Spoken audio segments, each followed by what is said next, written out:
എല്ലാ പ്രിയപ്പെട്ട കൂട്ടുകാർക്കും ഓൾ PSC എക്സാം ടിപ്സിലേക്ക് സ്വാഗതം ചെയ്യാണ്. നമ്മുടെ LDC പരീക്ഷയുടെ അവസാനഘട്ട തയ്യാറെടുപ്പിൽ നമ്മളിവിടെ പരിചയപ്പെടുത്താൻ പോകുന്നത് വളരെ കുറച്ച് സമയം കൊണ്ട് പ്രീവിയസ് ആയിട്ട് ചോദിച്ചിരിക്കുന്ന കുറേ ചോദ്യങ്ങൾ അവയുടെ ഫൈനൽ ആൻസർ പ്രകാരമുള്ള ഉത്തരങ്ങളുമാണ് നിങ്ങളുടെ മുന്നിലേക്ക് പരിചയപ്പെടുത്താൻ പോകുന്നത്. ഓരോ ടോപ്പിക് അടിസ്ഥാനമായിട്ടാണ് പരിചയപ്പെടുത്താൻ പോകുന്നത്. ബയോളജിയുമായി ബന്ധപ്പെട്ട കുറച്ച് ചോദ്യങ്ങൾ നമുക്കിവിടെ ഒന്ന് ആദ്യമായിട്ട് പരിചയപ്പെടാം. ഒന്നാമത്തെ ചോദ്യം എന്ന് പറയുന്നത് ഒരു ഗ്രേസിംഗ് ഭക്ഷ്യശൃംഖലയിൽ രണ്ടാം പോഷകത്തിൽ കാണപ്പെടുന്ന ജീവി ഏത് എന്നാണ്. പ്രാഥമിക ഉപഭോക്താക്കൾ എന്നാണ് ഉത്തരമായിട്ട് വരിക. ഗ്രേസിംഗ് ഭക്ഷ്യശൃംഖല എന്താണെന്ന് ജസ്റ്റ് ഒന്ന് പറഞ്ഞു പോകാം. ഗ്രാസ്, റാബിറ്റ്, ലയൺ, ബാക്ടീരിയ, അങ്ങനെ നമ്മൾ സാധാരണ നമ്മൾ എഴുതുന്ന ആ ഒരു ഭക്ഷ്യശൃംഖല തന്നെയാണ് ഗ്രേസിംഗ് ഭക്ഷ്യശൃംഖല എന്ന് പറയുന്നത്. അതിൽ ഒന്നാമത്തെ തലം എന്ന് പറയുന്നത് എന്താണ്? നമ്മുടെ ഗ്രാസ് ആണ്. രണ്ടാമത്തെ തലം എന്ന് പറയുന്നത് ഈ സസ്യങ്ങളെ ഭക്ഷിക്കുന്ന അതാണ് ഈ പറയുന്ന പ്രാഥമിക ഉപഭോക്താക്കൾ എന്ന് പറയുന്നത്, അതാണ് റാബിറ്റ് എന്ന് പറയുന്നത്. പിന്നെ ദ്വിതീയ ഉപഭോക്താക്കൾ അങ്ങനെ വരും. അപ്പോൾ ഇവിടെ നമ്മുടെ ഉത്തരം എന്താണ്? പ്രാഥമിക ഉപഭോക്താക്കളാണ് ഉത്തരമായിട്ട് വരേണ്ടത്. ഒരു ഗ്രേസിംഗ് ഭക്ഷ്യശൃംഖലയിൽ രണ്ടാം പോഷണതലത്തിൽ കാണപ്പെടുന്ന ജീവി ഏത് എന്ന് ചോദിച്ചാൽ ഉത്തരമായിട്ട് വരേണ്ടത് ഓപ്ഷൻ ഡി ആണ് ഉത്തരമായിട്ട് വരേണ്ടത്. ഇനി അടുത്തത്, ജീവി ബന്ധങ്ങളിൽ ഒന്നിന് ഗുണകരവും മറ്റേതിന് ഗുണമോ ദോഷമോ ഇല്ലാത്തതുമായ ബന്ധമാണ് എന്ത് പേരിൽ അറിയപ്പെടുന്നത്? ഓപ്ഷൻ ബി ആണ് ഇവിടെ ഈ ഒരു ചോദ്യത്തിന്റെ ഉത്തരമായിട്ട് വരിക. കമൻസലിസം എന്നാണ് ഉത്തരമായിട്ട് വരിക. 27ാമത്തെ ചോദ്യത്തിലേക്ക് വരാം. താഴെ പറയുന്നവയിൽ ഏതാണ് ഇൻസിറ്റു കൺസർവേഷനിൽ ഉൾപ്പെടാത്തത് എന്നാണ് നമ്മുടെ ചോദ്യം. ഇൻസിറ്റു കൺസർവേഷൻ എന്ന് പറഞ്ഞിട്ടുണ്ടെങ്കിൽ അതിന്റെ ആവാസ വ്യവസ്ഥയ്ക്കുള്ളിൽ നിന്നുകൊണ്ട് തന്നെ അതിനെ സംരക്ഷിക്കുക. ഉദാഹരണമായിട്ട് ഇവിടെ കമ്മ്യൂണിറ്റി റിസർവ്, വന്യജീവി സങ്കേതം, നാഷണൽ പാർക്കുകളൊക്കെ കൊടുത്തിട്ടുണ്ട്. പക്ഷേ ഈ ജീൻ ബാങ്ക് എന്ന് പറയുന്നത് ഇൻസിറ്റു കൺസർവേഷന് ഉദാഹരണമല്ല എന്ന കാര്യം ഓർത്തിരിക്കണം. ഇനി അടുത്ത ചോദ്യത്തിലേക്ക് വരാം. 28ാമത്തെ ചോദ്യം PS റിപ്പീറ്റ് ചെയ്യും. ഹിമോഡയാലിസിസിൽ രക്തം കട്ടപിടിക്കാതിരിക്കാൻ ഉപയോഗിക്കുന്ന രാസപദാർത്ഥത്തിന്റെ പേരെന്താണ് നമ്മുടെ ചോദ്യം? ഉത്തരമായിട്ട് വരുന്ന ഓപ്ഷൻ എ ആണ്, ഹെപ്പാരിൻ എന്നാണ് ഈ ഒരു ചോദ്യത്തിന്റെ ഉത്തരമായിട്ട് വരേണ്ടത്. 26ാമത് PV മെമ്മോറിയൽ എൻഡോമെന്റ് അവാർഡ് നേടിയ പരിസ്ഥിതി പ്രവർത്തകൻ ആരെ എന്നാണ് നമ്മുടെ ചോദ്യം? ശ്രീമാൻ നാരായൺ എന്നാണ് ഉത്തരമായിട്ട് വരിക. ഇത് 2024 ചോദ്യമാണ്. അതുകൊണ്ട് തന്നെ വീണ്ടും കറണ്ട് അഫയേഴ്സ് എന്ന രൂപത്തിലും സയൻസ് എന്ന് പറയുന്ന ഭാഗത്തും ഇത് റിപ്പീറ്റ് ആയി ചോദിക്കാം. അതുകൊണ്ട് പഠിച്ചു വെക്കാൻ. 26ാമത് PV മെമ്മോറിയൽ എൻഡോമെന്റ് അവാർഡ് നേടിയ പരിസ്ഥിതി പ്രവർത്തകൻ ആരെന്ന് ചോദിച്ചാൽ ശ്രീമൻ നാരായൺ എന്ന പേരാണ് ഓർത്തിരിക്കേണ്ടത്. ഇനി അടുത്ത ചോദ്യത്തിലേക്ക് വരാം. താഴെ പറയുന്നതിൽ O ഗ്രൂപ്പിനെ സംബന്ധിക്കുന്ന ശരിയായ പ്രസ്താവന ഏത്? ആന്റിജനുകളായി AB എന്നിവ കാണുന്നു. നമുക്കറിയാം O ഗ്രൂപ്പിൽ ആന്റിജൻ ഒന്നും തന്നെ ഇല്ല. ആന്റിജൻ A മാത്രം കാണുന്നു, അതും ഇല്ല എന്ന് നമുക്കറിയാം. ആന്റിബോഡികളായി AB കാണുന്നു, അത് ശരിയാണ്. ആന്റിബോഡി A മാത്രം കാണുന്നു, അത് തെറ്റാണ്. ഇവിടെ ഓപ്ഷൻ സി ആണ് നമ്മുടെ ഉത്തരമായിട്ട് വരിക. 33ാമത്തെ ചോദ്യം, ജീവി മണ്ഡലത്തിന്റെ സംരക്ഷണം എന്നറിയപ്പെടുന്ന ആരെന്ന് വെച്ചാൽ സസ്യങ്ങളാണ് നമ്മുടെ ഉത്തരമായിട്ട് വരേണ്ടത്. ഹെപ്പറ്റൈറ്റിസിനെ സംബന്ധിക്കുന്ന തെറ്റായ പ്രസ്താവന എന്നാണ് നമ്മൾ ചോദിച്ചിരിക്കുന്നത്. ഒരു കരൾ സംബന്ധമായ രോഗമാണ്, അത് ശരിയാണ്. അതേസമയത്ത് ഫൈലേറിയൽ വിരകളാണ് ഇതിന് കാരണം എന്ന് പറഞ്ഞാൽ തെറ്റാണ്. അതാണ് നമ്മുടെ ഉത്തരമായിട്ട് വരിക. മലിനജലത്തിലൂടെ വ്യാപിക്കുന്നു, രക്തത്തിലെ ബില്ലിറൂബിന്റെ അളവ് കൂട്ടുന്നു എന്ന കാര്യം ഓർത്തിരിക്കുക. അപ്പൊ ഈ തന്നിരിക്കുന്നതിലെ എയും സിയും ഡിയും എന്താണ്? ഹെപ്പറ്റൈറ്റിസുമായിട്ട് ബന്ധപ്പെട്ടിട്ടുള്ള ശരിയായ പ്രസ്താവനകളാണെന്ന കാര്യം ഓർക്കുക. ഇനി നമ്മുടെ അടുത്ത ചോദ്യത്തിലേക്ക് വരാം. DNA-യിൽ ജീനിന്റെ സ്ഥാനം കണ്ടെത്താൻ സഹായിക്കുന്ന സാങ്കേതിക വിദ്യ ഏതാണ്? Gene mapping. ഇത് റിപ്പീറ്റ് ആയി ചോദിക്കുന്നതാണ്. SCRT ഒരു ചാപ്റ്റർ ആണ്. അതിനുള്ളിൽ നിന്നാണ് ഇവിടുന്ന് ഈ ഒരു മേഖലയിൽ ജെനറ്റിക്സ് എന്ന് പറയുന്ന മേഖലയിൽ ചോദ്യങ്ങൾ വരുന്നത്. അപ്പോൾ ഇവിടെ DNA-യിൽ ജീനിന്റെ സ്ഥാനം കണ്ടെത്താൻ സഹായിക്കുന്ന സാങ്കേതിക വിദ്യ ഏത് എന്ന് എപ്പോഴും ചോദിക്കുന്നതാണ്. ഉത്തരമായിട്ട് ഒരു ജീൻ മാപ്പിംഗ് ആണ്. അതേപോലെ തന്നെ താഴെ പറയുന്നവയിൽ ജീവിതശൈലി രോഗം അല്ലാത്തത് എന്നാണ് നമ്മുടെ ചോദ്യം. ഇവിടെ തൊണ്ടമുള്ള് ആണ് നമ്മുടെ ഉത്തരമായിട്ട് വരേണ്ടത്. അതായത് അത് ബാക്ടീരിയ പരത്തുന്ന രോഗമാണ്. SCRT കൃത്യമായിട്ട് നൽകിയിരിക്കുന്ന ജീവിതശൈലി രോഗവുമായി ബന്ധപ്പെട്ട പേരുകളാണ് ഇവിടെ നൽകിയിരിക്കുന്നത്. ഒന്ന് ഓപ്ഷനിൽ കൊടുത്തിരിക്കുന്ന ഹൃദയാഘാതം, പിന്നെ ഫാറ്റി ലിവർ, മറ്റൊന്ന് അമിത രക്തസമ്മർദ്ദം, പിന്നെ പ്രമേഹം, പക്ഷാഘാതം, അതിറോസ്ക്ലീറോസിസ്, പൊണ്ണത്തടി, ക്യാൻസർ, ആർത്രൈറ്റിസ് എന്നിവയെല്ലാം എന്താണ്? ജീവിതശൈലി രോഗങ്ങൾക്ക് ഉദാഹരണമാണ്. അതിറോസ്ക്ലീറോസിസ്, ആർത്രൈറ്റിസ്, ക്യാൻസർ തുടങ്ങിയവയ്ക്ക് ഒന്ന് പ്രത്യേകം നോട്ട് ചെയ്യുക. ബാക്കി പിന്നെ നിങ്ങൾക്ക് പേര് കേൾക്കുമ്പോൾ തന്നെ ഓർത്തിരിക്കാൻ പറ്റും. ഇനി അടുത്ത ജനിതക പശ എന്നറിയപ്പെടുന്ന എൻസൈം ഇത് ഞാൻ തൊട്ട് മുമ്പ് പറഞ്ഞ ആ ചാപ്റ്ററിൽ നിന്ന് ഡയറക്റ്റ് ആയി ചോദിക്കുന്ന രണ്ട് പ്രധാനപ്പെട്ട ചോദ്യമാണ്. ഒന്ന് ജീൻ മാപ്പിംഗ് എന്ന് പറയുന്നത്, മറ്റൊന്ന് ജനിതക പശ എന്നറിയപ്പെടുന്ന എൻസൈം ഏതാണെന്ന് വെച്ചാൽ ഉത്തരമായിട്ട് വരേണ്ടത് ലിഗേസ് ആണ്. മറക്കാതെ പഠിക്കുക. അപ്പോൾ ആ ചാപ്റ്റർ വായിക്കുക. ഒരു ചെറിയൊരു ചാപ്റ്റർ ആണ്. വായിച്ചു കഴിഞ്ഞാൽ അതിൽ നിന്ന് ഒരു മാർക്ക് നിർബന്ധമായിട്ട് കിട്ടും. ഇപ്പോൾ ഇതാ 2 ചോദ്യമാണ് ഒരു പരീക്ഷയ്ക്ക് ചോദിച്ചത്. അപ്പോൾ 2 മാർക്ക് നിങ്ങൾക്ക് കിട്ടും ആ ഒരു ചാപ്റ്റർ വായിച്ചു കഴിഞ്ഞാൽ. അൾട്രാവയലറ്റ് രശ്മികളുമായി ബന്ധപ്പെട്ട ശരിയായ പ്രസ്താവന ഏതെന്നാണ്? തരംഗദൈർഘ്യം 400 നാനോമീറ്റർ മുതൽ 700 നാനോമീറ്റർ വരെയാണ്. നമുക്ക് കണ്ണടച്ച് പറയാം അത് അൾട്രാവയലറ്റ് രശ്മിയുമായി ബന്ധപ്പെട്ട ഒരു പ്രസ്താവനയല്ല. നമുക്കറിയാം ദൃശ്യപ്രകാശത്തിന്റെ തരംഗദൈർഘ്യമാണ് ഈ 400 നാനോമീറ്റർ മുതൽ 700 നാനോമീറ്റർ എന്ന് പറയും. അതിനേക്കാൾ കുറവായിരിക്കും അൾട്രാവയലറ്റ് രശ്മികൾക്ക് വരിക. മനുഷ്യ ശരീരത്തിൽ മെലാനിൻ ഉൽപ്പാദിപ്പിക്കാൻ കാരണമാകുന്നു എന്ന് പറയുന്നു. നമ്മൾ പഠിക്കാറുള്ളതാണ്. വിറ്റാമിൻ ഡി ഉൽപ്പാദിപ്പിക്കാനാണ് സഹായിക്കുന്നത്. സൂര്യപ്രകാശത്തിന്റെ സാന്നിധ്യത്തിൽ നമ്മുടെ ശരീരത്തിൽ ഉൽപ്പാദിപ്പിക്കുന്ന വിറ്റാമിൻ ചോദിച്ചാൽ അത് വിറ്റാമിൻ ഡി ആണ്. അപ്പോൾ അതിനാണ് ഇത് സഹായിക്കുന്നത്. ക്യാൻസർ സെല്ലുകളെ നശിപ്പിക്കാൻ ഉപയോഗിക്കുന്നു, അത് ശരിയായിട്ടുള്ള ഒരു സ്റ്റേറ്റ്മെന്റ് ആണ്. ജലം ശുദ്ധീകരിക്കാൻ ഉപയോഗിക്കുന്നു, അതും ശരിയാണ്. ഓപ്ഷൻ ഡി ആണ് നമ്മുടെ ഉത്തരമായിട്ട് വരേണ്ടത്. ഇനി നമ്മൾ കെമിസ്ട്രി ഫിസിക്സുമായി ബന്ധപ്പെട്ട ചോദ്യങ്ങളിലേക്ക് വരികയാണ്. താഴെ തന്നിരിക്കുന്നതിൽ വ്യത്യസ്ത തന്മാത്രകൾ തമ്മിലുള്ള ആകർഷണ ബലം എന്ത് പേരിൽ അറിയപ്പെടുന്നു? അഡ്ഹീഷൻ ബലം എന്നാണ് നമ്മളിവിടെ പറയുന്നത്. നമ്മൾ പഠിക്കാറുള്ളതാണ്. വ്യത്യസ്തമായിട്ടുള്ള ആൾക്കാർ കൂടി ചേർന്നാൽ അവിടെ അടി നടക്കും എന്ന് നമ്മൾ പഠിക്കും. അങ്ങനെ അഡ്ഹീഷൻ ബലം നമ്മൾ പഠിക്കും. ഭൂമിയുടെ ഉപരിതലത്തിൽ പാലായന പ്രവേഗം എത്രയായെന്നാണ്? 11.2 കിലോമീറ്റർ പെർ സെക്കൻഡ് ആണ്. പ്രത്യേകം ശ്രദ്ധിക്കുക, കിലോമീറ്റർ പെർ ഹവർ അല്ല, കിലോമീറ്റർ പെർ സെക്കൻഡ് ആണെന്ന് ഓർത്തിരിക്കുക. മൂന്നാം വർഗ്ഗ ഉത്തോലകത്തിന് ഉദാഹരണം ഏതെന്നാണ് ഉത്തരമായിട്ട് വരേണ്ട. ഓപ്ഷൻ ഡി ചവണയാണ് ഉത്തരമായിട്ട് വരേണ്ടത്. ചവണ. ഉത്തോലകങ്ങൾ എന്ന് പറയുന്ന ഒരു ചാപ്റ്റർ SCRT യിലുണ്ട്. വളരെ ചെറിയൊരു അധ്യായമാണ്, റിപ്പീറ്റ് ആയി ചോദിക്കുന്ന ഒരു മേഖലയാണ്. ആ ഒരു ചാപ്റ്റർ നിങ്ങൾ പോയി വായിച്ചാൽ ആ ഒരു മാർക്ക് ഉറപ്പിക്കാൻ പറ്റും. ഇനി അടുത്തത് ചന്ദ്രനിൽ പേടകം വിജയകരമായി ഇറക്കിയ 4ാമത്തെ രാജ്യം ഏതാണ്? ഇന്ത്യയാണ് നമ്മുടെ ഉത്തരമായിട്ട് വരേണ്ടത്. ഇനി അടുത്തത് ഒരു ആംഫോട്ടറിക് ഓക്സൈഡിന് ഉദാഹരണമാണ് എന്നാണ് ഇവിടെ നമ്മുടെ ചോദ്യം. ഇവിടെ തന്നിരിക്കുന്നത് സിങ്ക് ഓക്സൈഡ് ആണ് നമ്മുടെ ഉത്തരമായിട്ട് വരേണ്ടത്. ഇത് റിപ്പീറ്റ് ആയി ചോദിക്കുന്ന ഒരു ചോദ്യമാണ്. ഒന്നെങ്കിൽ ഓപ്ഷനിൽ സിങ്ക് ഓക്സൈഡ് ഉണ്ടാവും, അല്ലെങ്കിൽ ഓപ്ഷനിൽ അലുമിനിയം ഓക്സൈഡ് ഉണ്ടാവും, അല്ലെങ്കിൽ ഓപ്ഷനിൽ ലെഡ് ഓക്സൈഡ് ഉണ്ടാവും. ഈ 3 പഠിച്ചു വെച്ചേക്കുക. ആംഫോട്ടറിക് ഓക്സൈഡ് അതിന് ഉദാഹരണമാണ് zinc oxide, aluminium oxide, lead oxide. പരീക്ഷയ്ക്ക് റിപ്പീറ്റ് ആയി ചോദിക്കുന്ന ആസിഡുകൾ എന്ന് പറയുന്ന മേഖലയിലെ ഒരു ചോദ്യമാണ്. ആംഫോട്ടറിക് ഓക്സൈഡിന് ഉദാഹരണം, ആംഫോട്ടറിക് ഓക്സൈഡിന് ഉദാഹരണമാണ് zinc oxide, Al2O3, PbO, lead oxide. ഇത് ഓർത്തിരിക്കണം, മറക്കരുത്. അതുപോലെ തന്നെ റിപ്പീറ്റ് ആയി ചോദിക്കുന്ന മറ്റൊരു ചോദ്യമാണ് കപട സംക്രമണ മൂലകം ഇവയിൽ ഏതാണ്? ഈ 3 നമ്മളിവിടെ ഓർത്തിരിക്കേണ്ടത്. Zinc, cadmium, mercury. അതിന്റെ ആ പ്രതീകം ഓർത്തിരിക്കുക, സിങ്ക്, കാഡ്മിയം, മെർക്കുറി. ഇവിടെ നമ്മുടെ ചോദ്യത്തിൽ തന്നിരിക്കുന്ന മെർക്കുറിയാണ്. നാളെ ഒരു പരീക്ഷയ്ക്ക് ചിലപ്പോൾ സിങ്ക് തരാം, അല്ലെങ്കിൽ കാഡ്മിയം തരാം. അപ്പോൾ ഇവിടെ ഈ 3 മൂലകങ്ങൾ പഠിക്കണം, റിപ്പീറ്റ് ആയി ചോദിക്കും. ഇനി ഇവിടെ ഒരു ഗ്രാഫ് തന്നിട്ട് അത് ഏതിന്റെ ഗ്രാഫാന്ന് ചോദിച്ചു. ഇത് ബോയിൽ നിയമവുമായി ബന്ധപ്പെട്ട ഗ്രാഫാണ്. ഏത് വാതക നിയമവുമായി ബന്ധപ്പെട്ട ഗ്രാഫാന്ന് വെച്ചാൽ ബോയിൽ നിയമവുമായി ബന്ധപ്പെട്ട ഗ്രാഫാണ്. അത് ജസ്റ്റ് ഒന്ന് നോട്ട് ചെയ്ത് വെച്ചേക്കാം.